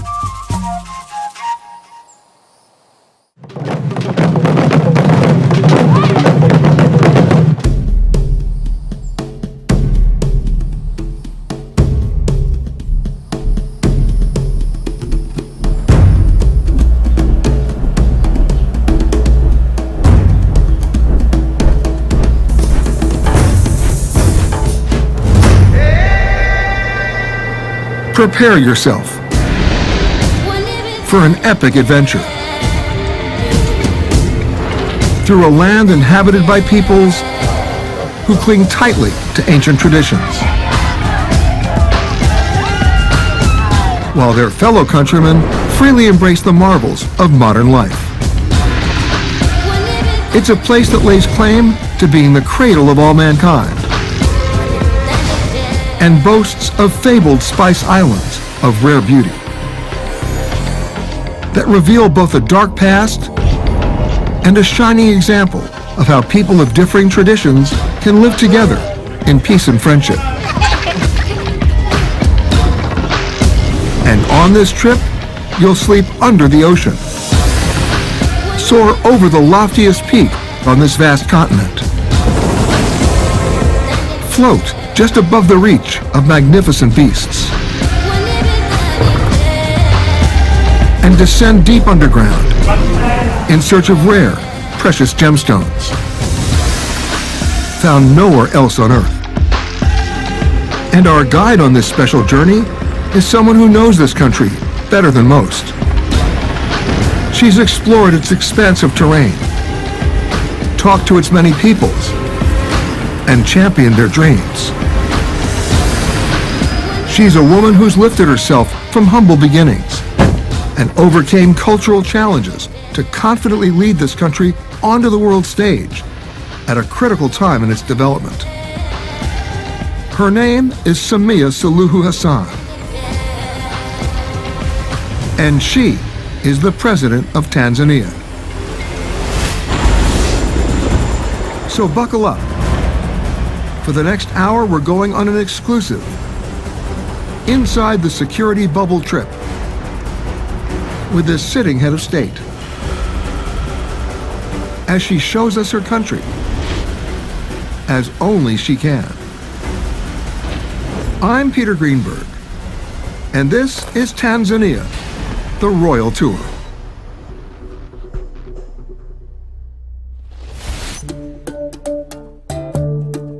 The United Republic of Tanzania sits just south of the equator on the east coast of Africa and is roughly the size of France and Germany combined. The country consists of the mainland territory formerly known as Tanganyika, along with two main tropical islands, Unguja and Pemba, that make up the archipelago of Zanzibar. Tanzania has no shortage of neighbors.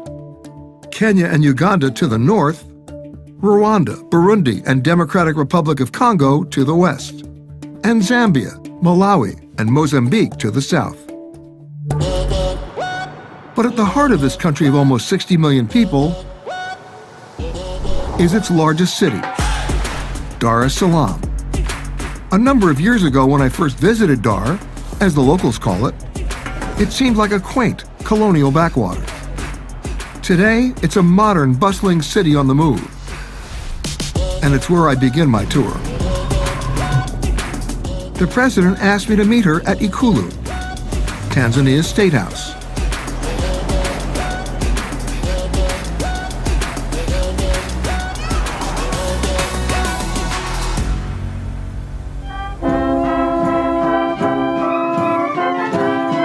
It was built back in 1922 by the British colonial government on 33 acres overlooking the Indian Ocean.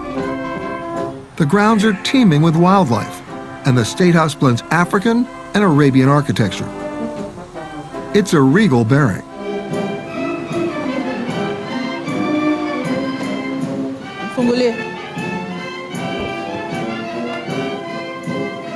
Hi, Peter.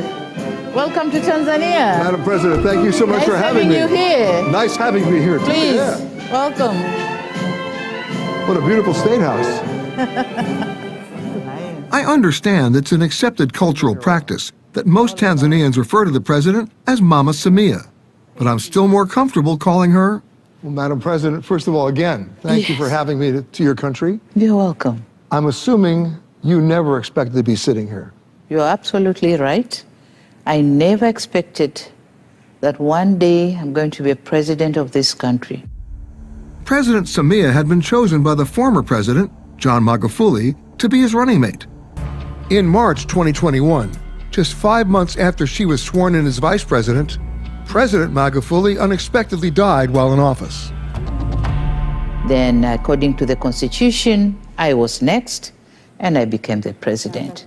You were not only next, you're the first woman of color and a Muslim to lead a country. And that's imposed a lot of challenges. Such as? We have 120 tribes, and some of the tribes, they don't believe that women can take a top seat and deliver. As a woman, you have to achieve twice as much as the men do to be recognized. And then men are masculine and they can talk like, "Hi, Peter, I want to do this and that." For women, we can't do that. So there are a lot of challenges, you know. Now she's front and center. She's already embraced an ambitious economic development plan, breaking from the past and asserting a more progressive agenda, promoting women businesses, strengthening healthcare and education, actively opening her country to visitors, and aggressively dealing with the COVID pandemic. When you became president, what's the first thing you did? You had a public demonstration and you got vaccinated. As a president, I had to start it, so my people could believe that, oh, it's okay if I do it. So I was the first one to be vaccinated, and then others followed. Ironically, President Samia came to power as a result of an imported disease threatening her country. But it wasn't the first time Tanzania had been invaded. But what makes Tanzania a country of consequence? In your history, it seems that everybody wanted Tanzania. Yeah. The Germans, the Omanis, the Portuguese, and most recently the British. Yeah. What did they see in Tanzania? I think the first thing is location of Tanzania geographically, because Tanzania is strategically located. Tanzania is a gate to East Africa, Southern Africa, and to the world. And number two, we have an abundance of natural resources. But for much of the last 3 centuries, it became clear that the resources that international traders were most interested in were ivory and slaves. By the time she was born in Zanzibar in 1960, slavery had officially been abolished, but the country was still living under colonial minority rule. In 1964, Tanganyika and Zanzibar decided to merge their young nations, as well as their names, and officially became the United Republic of Tanzania. While the country's name had changed, it was a slow road of development. But for the past decade, the economy of Tanzania has been growing at an impressive 6% a year. Billions are being spent on private and public infrastructure projects that can be seen just about everywhere. From Dar es Salaam's skyline to its new highway system and signature suspension bridge. There's a new modern railroad system under construction that will connect the country. A state-of-the-art container port to connect Tanzania to the world. And a massive multi-billion-dollar hydroelectric project to power it all.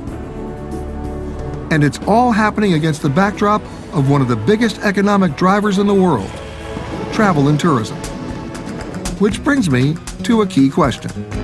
So, Madam President, where are you going to take me? Oh, Peter, so first, remove your tie, take out your jacket, and let's go. So I lose the tie? Oh, yes.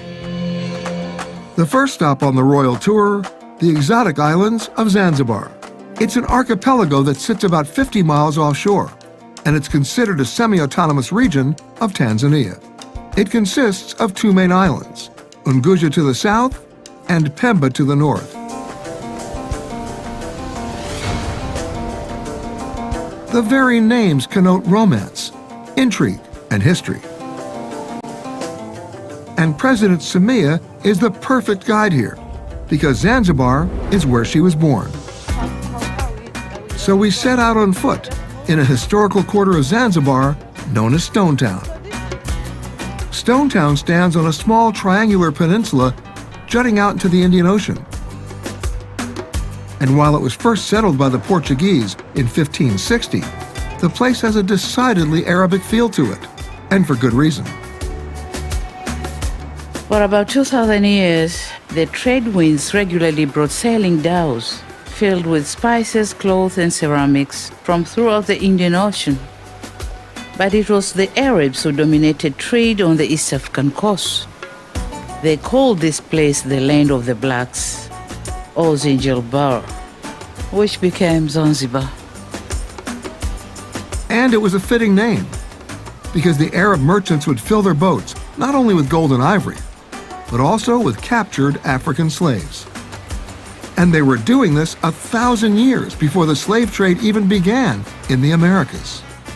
The Arabs prospered handsomely, and in the 7th century, many then came to settle permanently in Zanzibar. And out of this ethnic gumbo, a new East African coastal culture emerged, known as Kiswahili, or simply Swahili.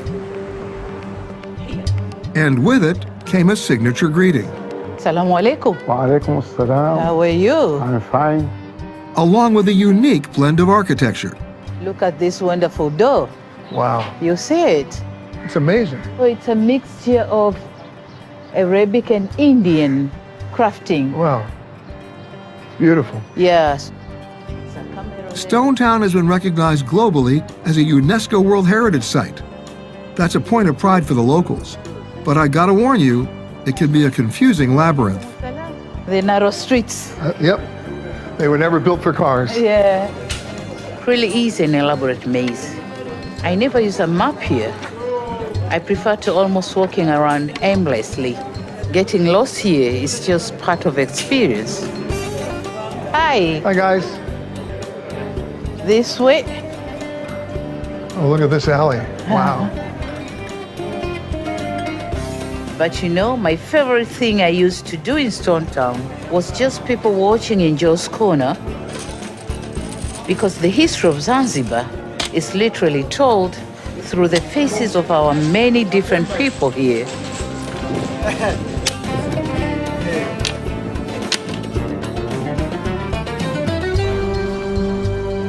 And nowhere do you see that more than in the old Arab fort.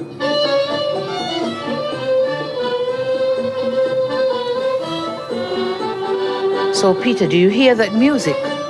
You won't find that anywhere else. It's our version of jazz. We call it taarab.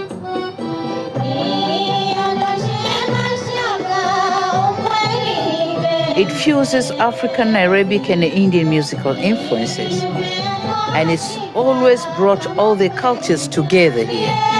You know all the words, right? Oh, yes! But my favorite part are the singers with their Swahili love songs. I soon learned that if you enjoy her music, it's customary here to approach the stage and give them some shillings as a tribute.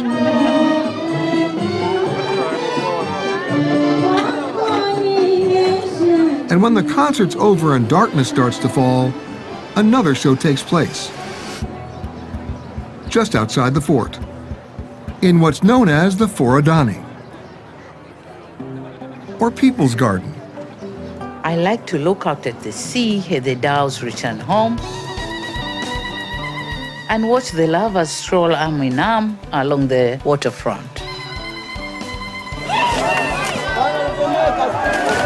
Look at the young boys, Peter.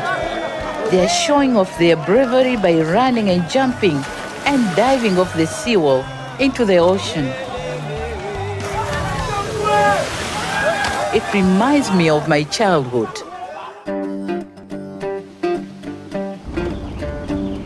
The next morning, our journey took us through rural villages where life moves at an ancient pace.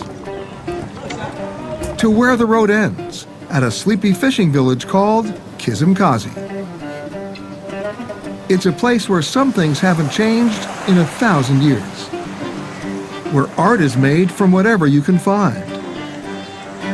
The children's playground, a beached fishing boat. And the finish line in their foot race is the first splash in the Indian Ocean.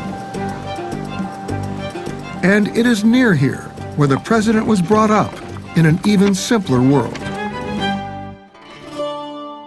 Samia was one of 14 children in an extended family, and she lived here. It was a very Spartan existence, and it still is. It's also where her morals and values were shaped. This is my first mosque. Hard to believe, but it was originally built in 1107. It's where I learned about Islam from my father and my grandfather. It wasn't political doctrine. It wasn't just a way of life, but it taught me about life. Boys, we were all taught on the human rights, the rights of girls, the rights of boys, how boys should respect girls, girls, which rights do they have in the Quran. And how has that shaped how you're running the country now? Yeah, it shaped me because I knew my rights. I knew how to be educated, both religiously and academically. I knew how to behave in working places and be respected. So that came in my mind and stayed there, so I grew with it. Not far away, her primary school. My father was a head teacher in this school. Hello, students. Hamjambo watoto? Sasa mnasimama mnasalimia au?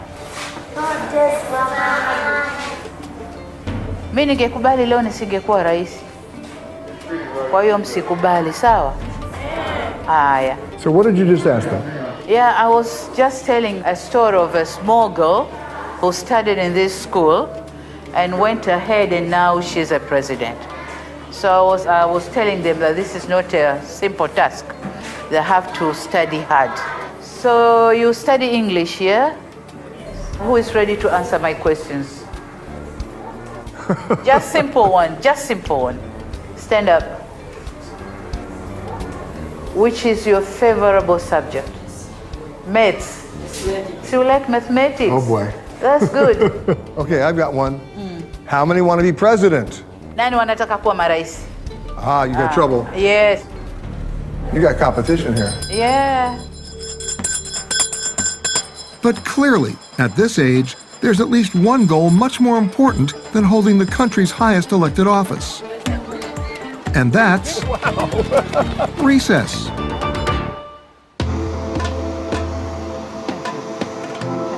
It's just another morning on the red carpet as we get a royal send-off. Our destination? The island of Pemba. Pemba have nice beaches. Yeah. Pemba is so natural. It's green and natural.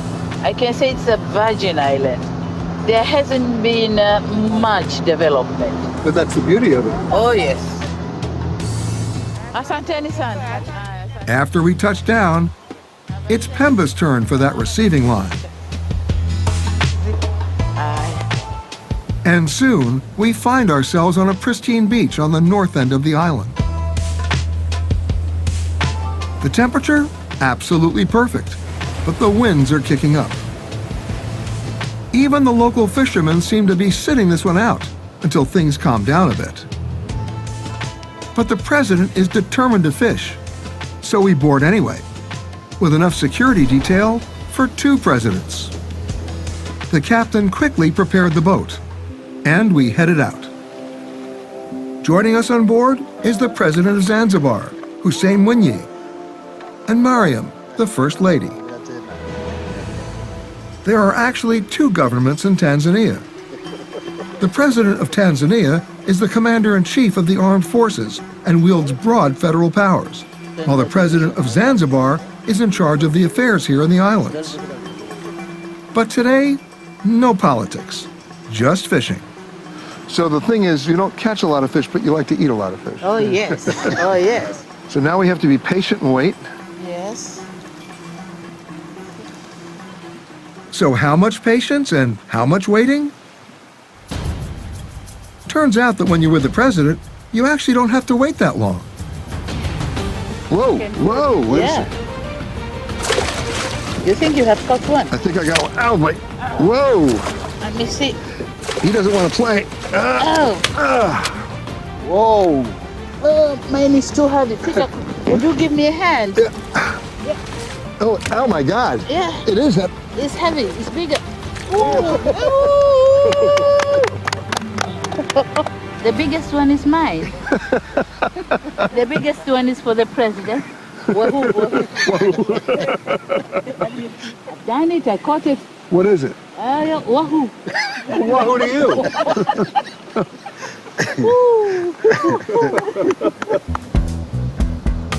Back on shore, lunch was waiting. But the president of Zanzibar had something else in mind. Hey, Peter, come here. I have a surprise for you. Where's the surprise? You'll see. Over there. Yeah. You guys coming? No, it's your surprise. So we boarded a small launch and headed out towards something floating in the ocean. Just a few hundred meters offshore.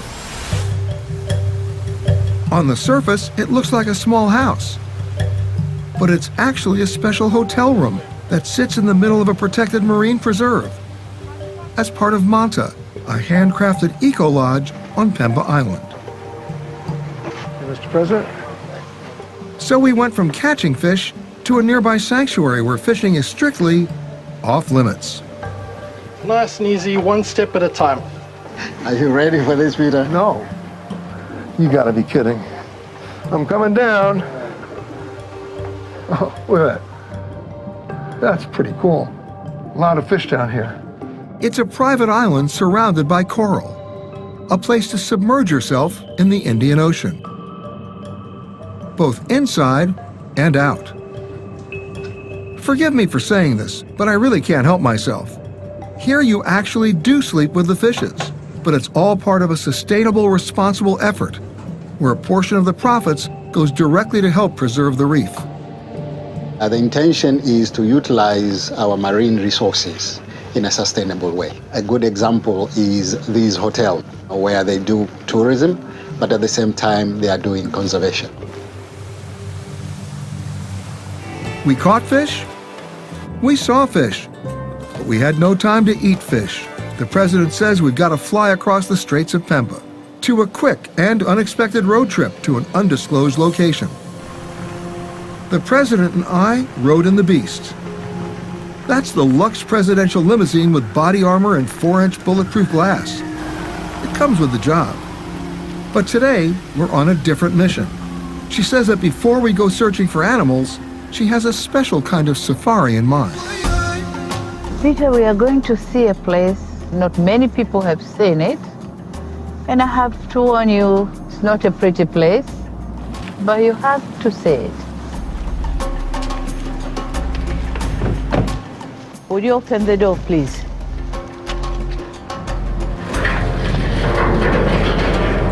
Okay. See? Oh my God. And it goes on and on. Yeah, and the killing has gone on and on as well. We're in an unmarked, maximum security government warehouse in a secret location on the outskirts of Dar es Salaam. And inside, overwhelming evidence of unspeakable atrocities that have been taking place in this part of the world for centuries. The mass murder of elephants for their ivory tusks. More than 49,000 tusks in here. Wow. And we are continuing confiscating. And you see this huge one. This is huge and heavy. Yeah. Yeah. That was one big elephant. Yes, yes. In fact, this is perhaps the world's largest known collection of raw ivory, most of it confiscated from poachers.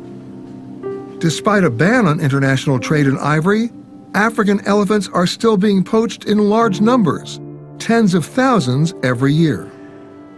The ivory is often carved into intricate ornaments or jewelry, and Asian countries remain the biggest consumer market, despite efforts to slow the illegal trade. And for a long time, Tanzania was Africa's primary killing field. According to the government's own census figures, in just 5 years from 2009 to 2014, Tanzania lost 85,000 elephants to poaching. a staggering 60% of the country's total elephant population. And in the last decade alone, at least 45 tons of ivory have reached the international black market from Tanzania, making it Africa's largest source of poached ivory.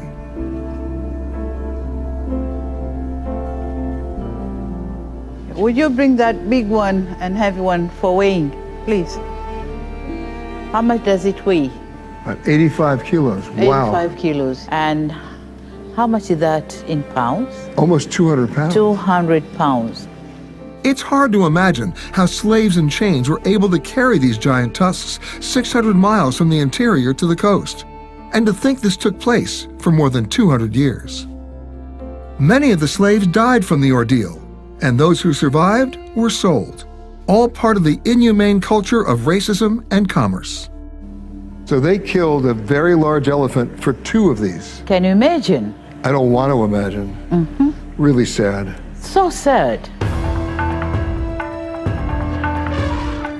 But in the last 6 years, Tanzania has arrested more than 2,300 poachers, leading to a 90% reduction in poaching cases. Look at this, 2021. Yeah, it's still going on. We continue confiscating. Meanwhile, all the ivory sitting idle in this warehouse is now worth in excess of $50 million. But it's not really a tangible asset.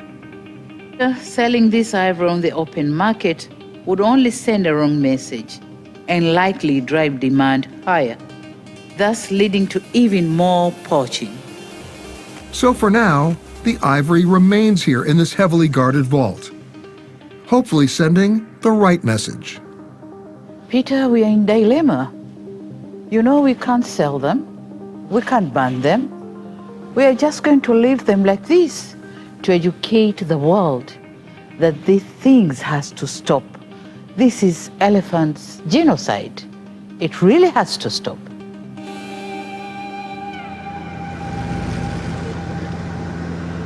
Minutes later, we went from this sobering moment to an uplifting one, literally. It's a big map. Now you got an idea of how big Tanzania really is. Oh yeah. Where's Kilimanjaro here? Wow. Yeah.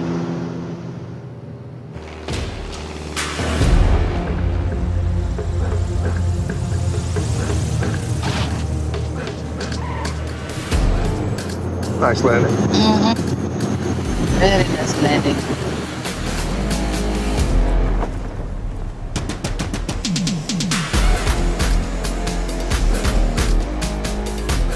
When traveling with the president, there's always the official entourage, but you could never overestimate the official receiving line or the musical fanfare. The guidebooks will tell you that you don't need any special skills to go where the president is taking me, but we did need to suit up. Kilimanjaro's just starting. Have a long way to go. Well, I see the sign. So, where's the mountain? You see, sometimes she's shy, hiding behind the clouds. And how high is she? It's about 19,000 feet. 19,000 feet? Yeah. How long is it going to take us to get there? Sometimes 8 days for some people. 8 days? Yes. We're going to take 8 days to this? Come on, Peter. You're with the president. I've got a better idea. I hope so.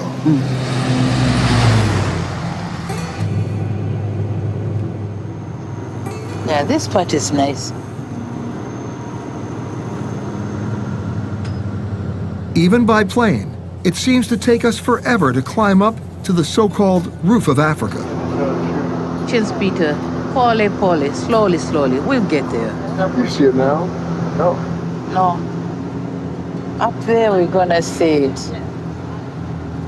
This level is cloudy. See the other small mountain over here? Yeah. You just see the tip of it. And that's it. The first mountain peak we're able to see is called Mwenza, and it's one of 3 volcanic cones that combine to spew lava and create the larger Mount Kilimanjaro, about 1 million years ago. Oh, there she is. Oh, yeah. Yes. The top. And with that, we finally get our first glimpse of the summit of the legendary Kilimanjaro, the highest point on the entire African continent. She revealed herself. She wasn't shy. Oh, wow. I wish I can touch it. Pop. Pretty close. Yeah, so close. Mount Kilimanjaro is considered dormant, but it still means it could possibly erupt again one day. But don't stress, Peter. It has been about 200,000 years since it has gone off. But you can see the pots here. Yeah. The roots up there. Yep, I can see the trails, yeah. Yeah. Each year, about 35,000 people walk those trails in hopes of reaching that summit. And only about half of those who are tempted make it to the top. Oh, can you make it, Peter? Climbing up there, can you make it? I'm going to sit right here with you. Look at that crater. Oh, yes. For centuries, the crater was covered with ice and snow year-round. In fact, the very name Kilimanjaro means Mountain of Whiteness. But since 1936, when Ernest Hemingway wrote The Snows of Kilimanjaro, those snows have been declining. And the glaciers on the mountain seem to be in hasty retreat as well. There is now scientific consensus that Kilimanjaro's glaciers have been rapidly receding for the past century, and that human-induced climate change is largely to blame. Yeah, it's hard to ignore. I can see the effects of the climate change. You can't miss it. At least we got a chance to see it now. The bottom line is, see it while you still can. And we saw it. In fact, we climbed 6,000 feet higher than the people on that summit. Peter, I'm now going to take you from the highest point in Tanzania to perhaps the lowest.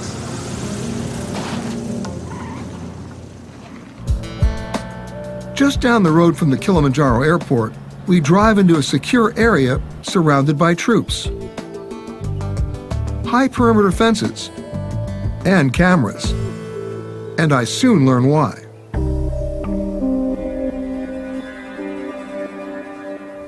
The Tanzanian military is here, protecting an underground treasure found nowhere else on Earth. A precious discovery, much more rare than diamonds.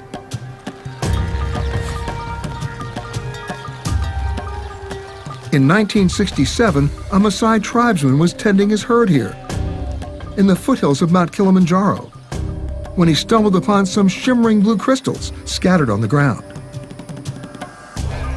And they found their way to Tiffany's in New York to be evaluated. There, they were cut, polished, and given the name Tanzanite, in honor of Tanzania, the only country on Earth where these gemstones are found. In fact, Tanzanite can only be found right here, in a small 2-kilometer by 4-kilometer area behind these gated walls. And some experts consider it the most important gemstone discovery in the last 2,000 years. And some of the miners were waiting for us. Hi, guys. You see down there? How far down is that, guys? It's more than 3 miles.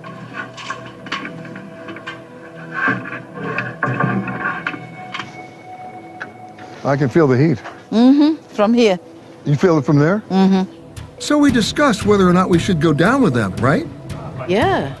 One of the shortest conversations we have ever had. And go down and bring us the Tanzanite, okay? Great.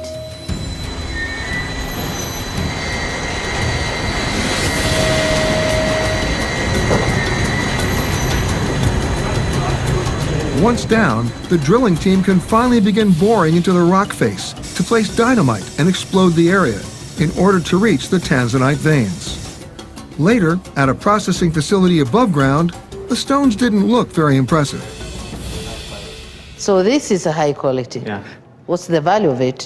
1,058 US dollars. 1,058 US dollars. And that's just for the unprocessed stone. Once processed and polished, the finished Tanzanite price is a big multiple of that. But the law of supply and demand is at work here.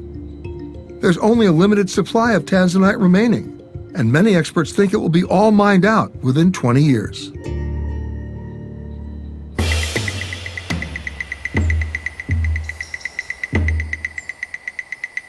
The next morning, we start moving north and into some really lush terrain. On our way to the remains of a massive ancient volcano, the Ngorongoro Crater, home to the highest density of predators on Earth. But first, we had to escape another reception line.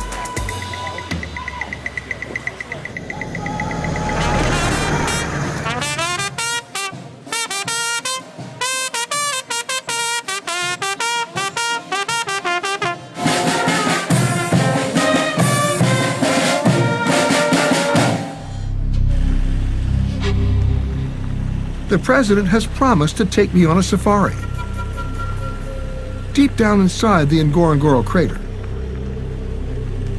In Swahili, the word safari simply means journey.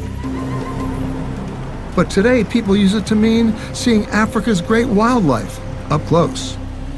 But at the moment, we're not seeing much wildlife, or much of anything for that matter. It's pretty foggy today. It's usually like this. It's going to open up. You sure? Yes, sure. Sure? For sure. Our safari begins driving up through dense highland forests and into the clouds near the top of the crater's rim at an elevation of 7,500 feet. Although this may look like your typical rainforest, it's actually not. It's considered a mist forest. And to remain this green and lush, it depends on clouds frequently moving in to cover the exotic plant life with mist and the occasional drizzle. As we crest the rim of the old volcano and start to make our way down the steep crater wall, we finally descend beneath the clouds and things begin to clear up, just as the president had promised. Peter, from here you can see the lake on the crater floor. What a view. Oh, it gets better. Come on.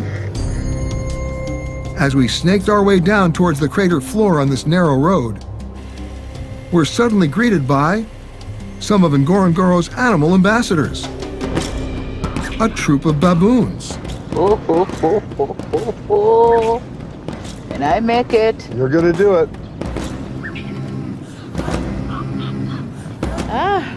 I guess this is your official greeting party, Peter. Once we're down on the floor of the crater, I can easily see that we're actually inside of a giant volcanic bowl, which is 11 miles wide and covers more than 100 square miles. So when you get out here and you realize how vast this is. It's so wide. And the crater is home to more than 25,000 animals. A wildebeest. Yeah, and zebras. Look at that. Oh, yeah. They are. See them? Yeah. There they are. Many of them. They're everywhere. Well, those are the ones who are migrating. That's the Great Migration. Actually, this is just a tiny part of the Great Migration, where about 2 million wildebeest, zebra, and antelope all travel together in an ever-moving circular migration from Tanzania to Kenya and back each year, following the rains in search of the freshest grasses. The reason they migrate together is, well, there is obviously safety in numbers when trying to elude predators, but there is another reason that the wildebeest and zebra make such a good traveling companions. They say the zebra, they're having a very good eyesight, seeing the danger ahead. But the wildebeest, they can smell where the food is. So they normally live together. And Ngorongoro is also home to more than 500 species of birds, including the prehistoric-looking ones that can't fly, but they can run as fast as a gazelle. Yeah, about 45 miles an hour. Look there, Peter. You can even see a flamboyance of flamingos. Flamboyance? Yeah, that's what you call a group of them. But our real focus today is to try and see all of what's known around here as the Big Five. The lions, the leopards, buffaloes, rhinos, and elephants. These are elephants. Elephants in this, huh? Hold down the trees. Something is there, okay, because I see the tree moving. So something is there. As we approach, we suddenly see a solitary young male elephant who's obviously been pushed out of the herd to find his own way in the world. But it's clear, our way is not exactly his way. He wants nothing to do with us. So that was the biggest of the big five. Uko mbele nadhani kwa mimi kutakuwa shida. Inataka uzoefu. The president wanted to get a much better view and pulled us over. We change it here. We are safe here. But as soon as I climb out of the car, I hear... There's a lion somewhere. Someone caught a glimpse of a lion nearby. And so I promptly climbed right back into the car. Over here? Have you seen it? Yep. I see it all right. It's only about 30 or 40 yards from us. And if it is a female lion? We decide to follow her for a while to see what she's up to. And just a short time later, we're surprised by what she's showing us. Sitting on their thrones are most of the members of her pride. These apex predators here are truly the king and queens of the crater.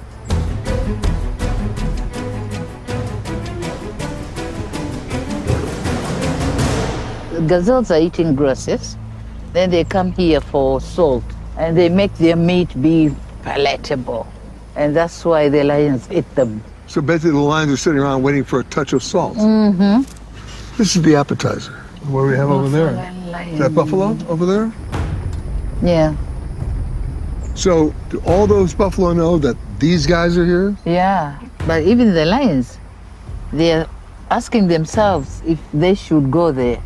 Because the buffaloes are so many, and they are going to fight them. So we just need to see the rhino and the leopard. Yeah, but what do we end up seeing next instead? Pigs. You mean the warthog? Yeah, warthogs. That's my favorite animal. You know why? Because nobody likes them. I like them. But they have bad face. Ugly. I know. Nobody. I like them. Ugly face. The president just called you ugly. And you're not one of the big five either. But this guy is. Wow, that's one big rhino. Mm-hmm. Peter, that's the fourth one. Seeing a black rhinoceros in the wild is almost like seeing a dinosaur. In 1970, there was an estimated 65,000 black rhinos in sub-Saharan Africa alone.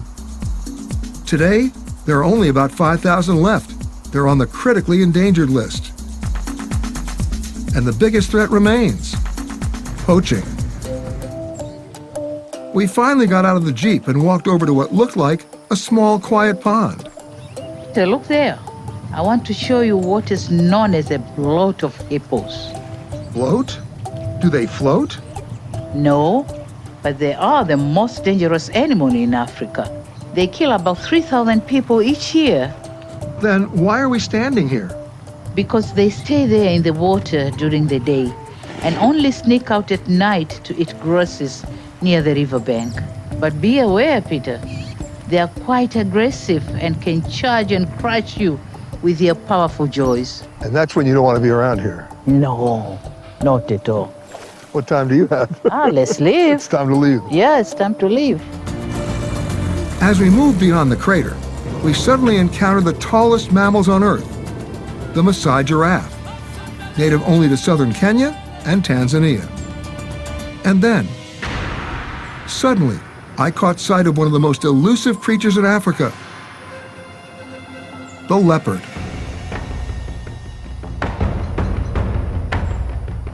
This beautiful spotted cat is a solitary hunter that likes to stalk its prey in high grass and then eat its catch high in the trees, to prevent lions and hyenas from stealing it away. But most importantly, I've done it. I've finally seen all of the big five. Asante sana, Madam President. Karibu, Peter. You are most welcome. But you better rest up tonight because tomorrow is going to be busy.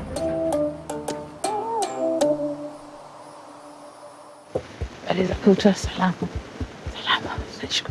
Everybody. Oh.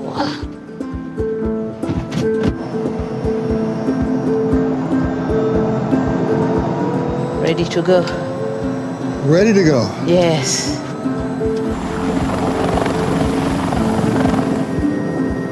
Leaving the Ngorongoro, we head northwest towards the famous plains of the Serengeti. All those round things down there are the Maasai bomas, which are small villages. And the Maasai are a semi-nomadic tribe who live off the land and their livestock. The Maasai are one of the newest survivors in Tanzania. They migrated here from the Nile Valley in the 1700s. At low altitude, it was fascinating to see these primitive tribes still holding on to their traditional values. But at higher altitude, a different perspective. It was fascinating to see how many villages there were. Over the years, the Tanzanian government has tried to persuade the Maasai to become traditional farmers or ranchers. But they've persisted in clinging to their ancient ways. And yet they may not have a choice now and need to find other ways to support their families. These families can be quite large as well. Since a Maasai man can have multiple wives, and since his wealth is partly measured by how many children he has, it's not uncommon for a man to have 18 to 20, and want even more. Yeah, that's true. Some have now opened their villages to visitors, like us. We hit the ground walking, and soon we were welcomed, met with a special greeting, a tribal song.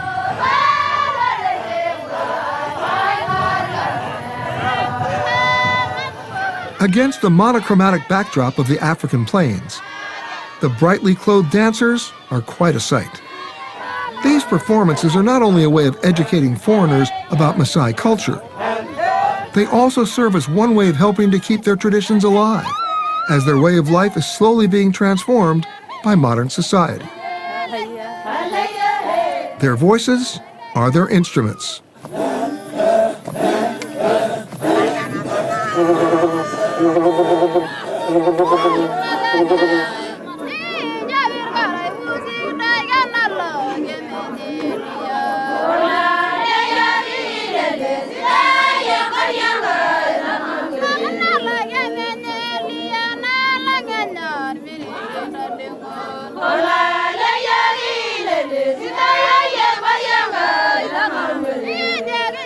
Most of the Maasai dances are pretty simple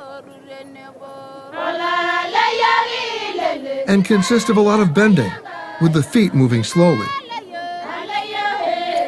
But just wait until the jumping dance begins, Peter.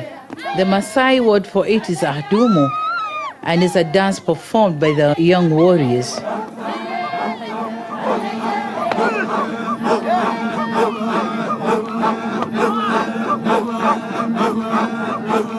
You see them jumping?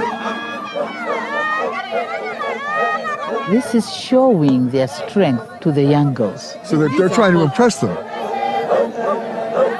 Yes, these are those who haven't married yet. They are trying to show their strength to the girls. So the girls might be attracted who is fit for them. And if I jump high enough, I get the girl? Oh yes, you get one of them. Oh yes. Like this? Okay, Peter, go and do with him. Show them how you can do it. The girls are looking at you. And so I jumped. And then I jumped again. That's great, Peter. Alas, no takers. I think you're qualified. You did it, Peter. Great, great, great. My final stop I was delivered to the fire end of a hot air balloon. The president had set up a surprise for me, an amazing way to experience the Serengeti, solo. And before I knew it, we rose above the ground for a completely different perspective.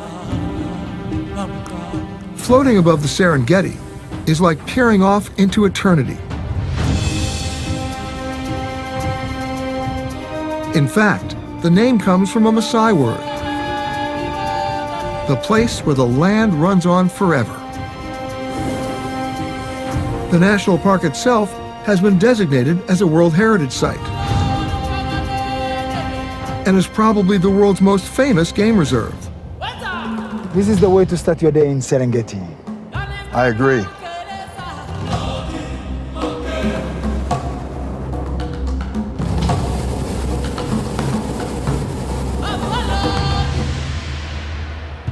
But the morning winds were picking up, and the balloon was descending. My signal that the royal tour was coming to an end. This had been, to say the least, a remarkable week.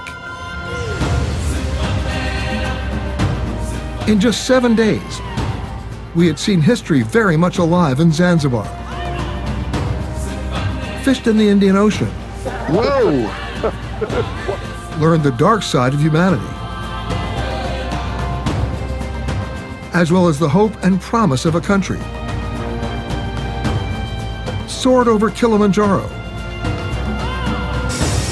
Seen precious jewels, and then the real jewels, the Big Five, as well as the challenges still facing them. And the tribes that still continue their old traditions. Then drifted over the expanse of the crater and the never-ending majesty and fragility of the Serengeti.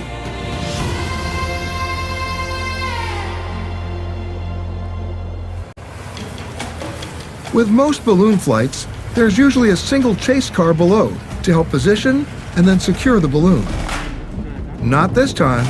We were being chased by an entire convoy of vehicles, led by the president.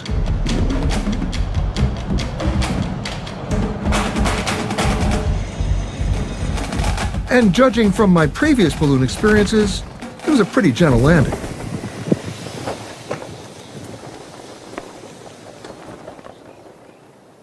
Hi, Peter. How was it? It was great. Really? What an amazing way to end this trip. Oh, yeah. I think this is beginning of beautiful friendship. I've seen that movie. Yeah, me too.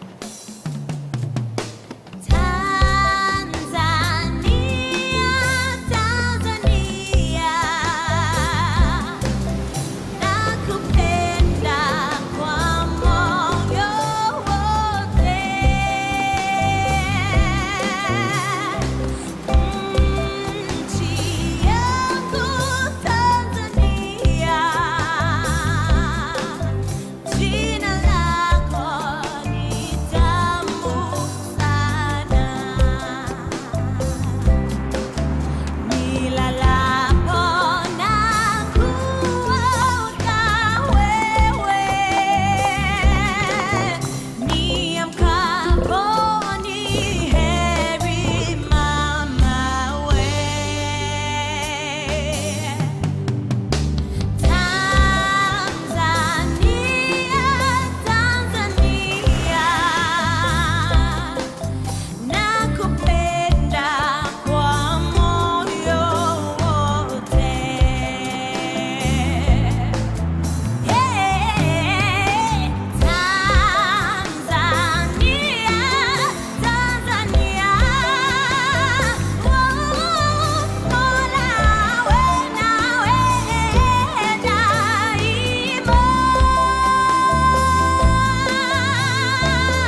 Shukran sana, na bila shaka baada ya filamu hiyo sidhani kama kuna mtu ambaye haipendi Tanzania. Tunakaribia kidogo na mwisho wa shughuli yetu hii, lakini kabla ya hapo, kama nilivyosema awali, filamu hii ya Royal Tour imehusisha watu chungu nzima, lakini kama mnavyojua kulikuwa na kamati rasmi ya mpango wa kuitangaza Tanzania. Na bodi ya filamu pamoja na shirikisho la filamu kwa kule Arusha walitoa tuzo maalum kwa Mheshimiwa Rais Samia Suluhu Hassan, na jana Rais wa Zanzibar vile vile alipewa tuzo yake, na leo basi katibu mtendaji wa bodi ya filamu pamoja na rais wa shirikisho la filamu wakasema kwa kumalizia lazima kamati hiyo vile vile ipewe tuzo. Kwa hiyo ningependa sana kuikaribisha kamati hiyo, na itasindikizwa na wimbo mpya wa Alikiba. Nadhani kila mtu anamjua Alikiba. Wimbo wake mpya unasema nakwenda na mama. Karibuni sana kamati, mje hapa mbele muweze kupokea tuzo.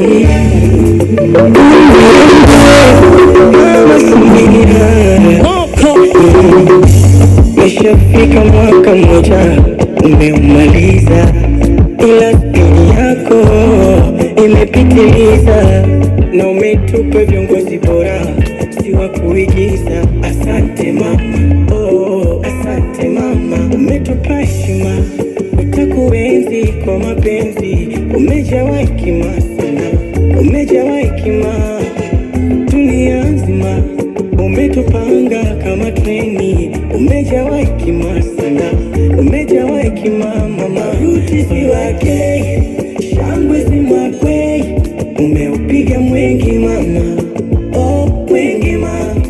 Ruti si wake, shangwe si mwakwe, umeupiga mwingi mama, oh mwingi mama, oh yo mama, mama yo mama Samia.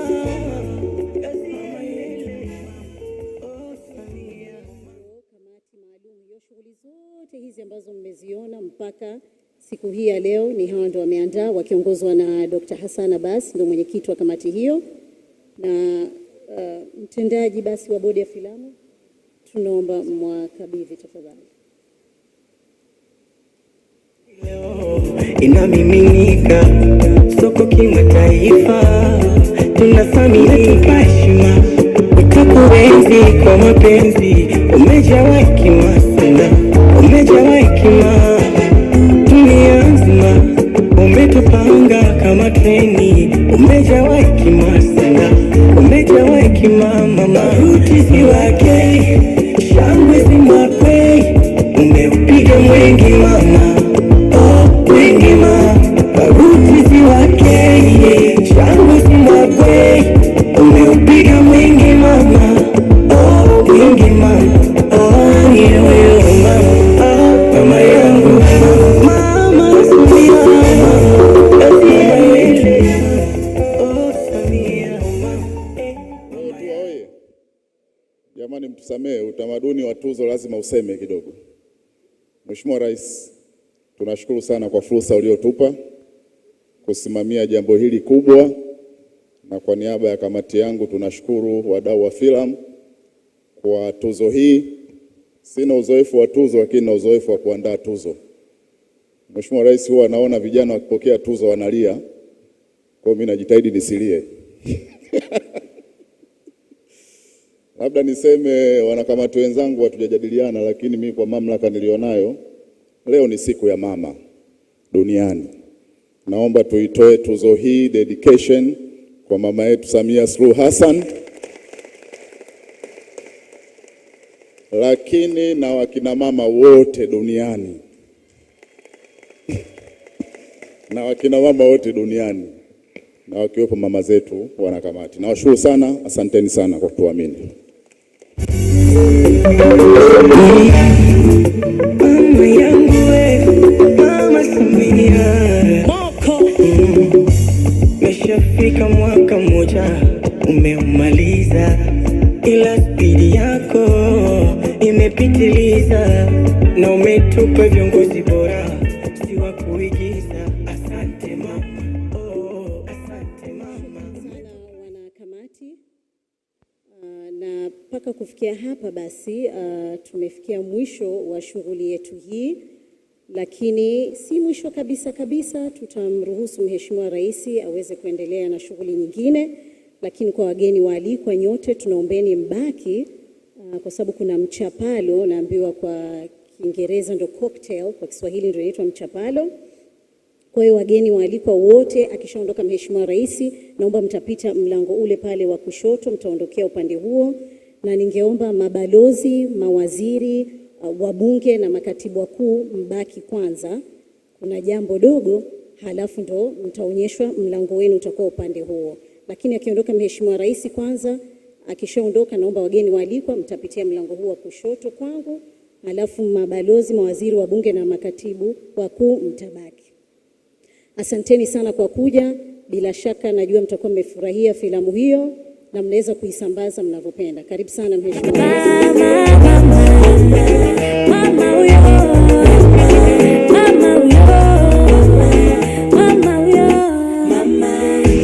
Mama Samia, mama kipenzi cha Watanzania, mama Samia, mama taifa linakuaminia. Kazi endelee, kazi endelee, mama kazi endelee, kazi endelee. Arambe mama, arambe.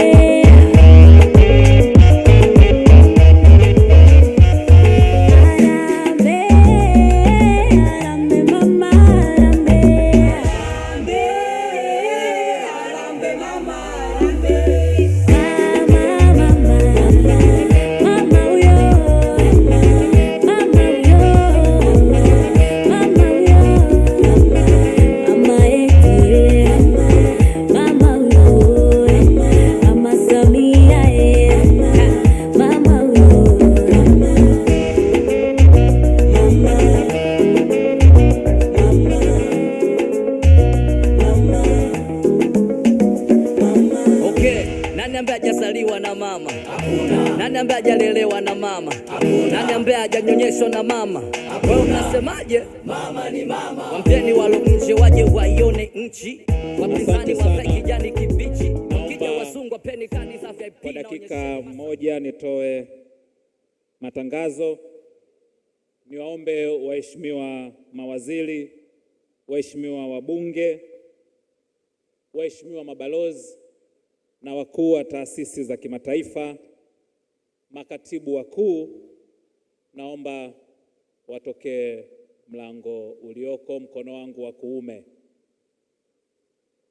Viongozi wa dini, vyama vya siasa, nao pia niwaombe watokee mkono wangu wa kuume. Wengine wote kama ilivyotangazwa tunaomba tutokee mkono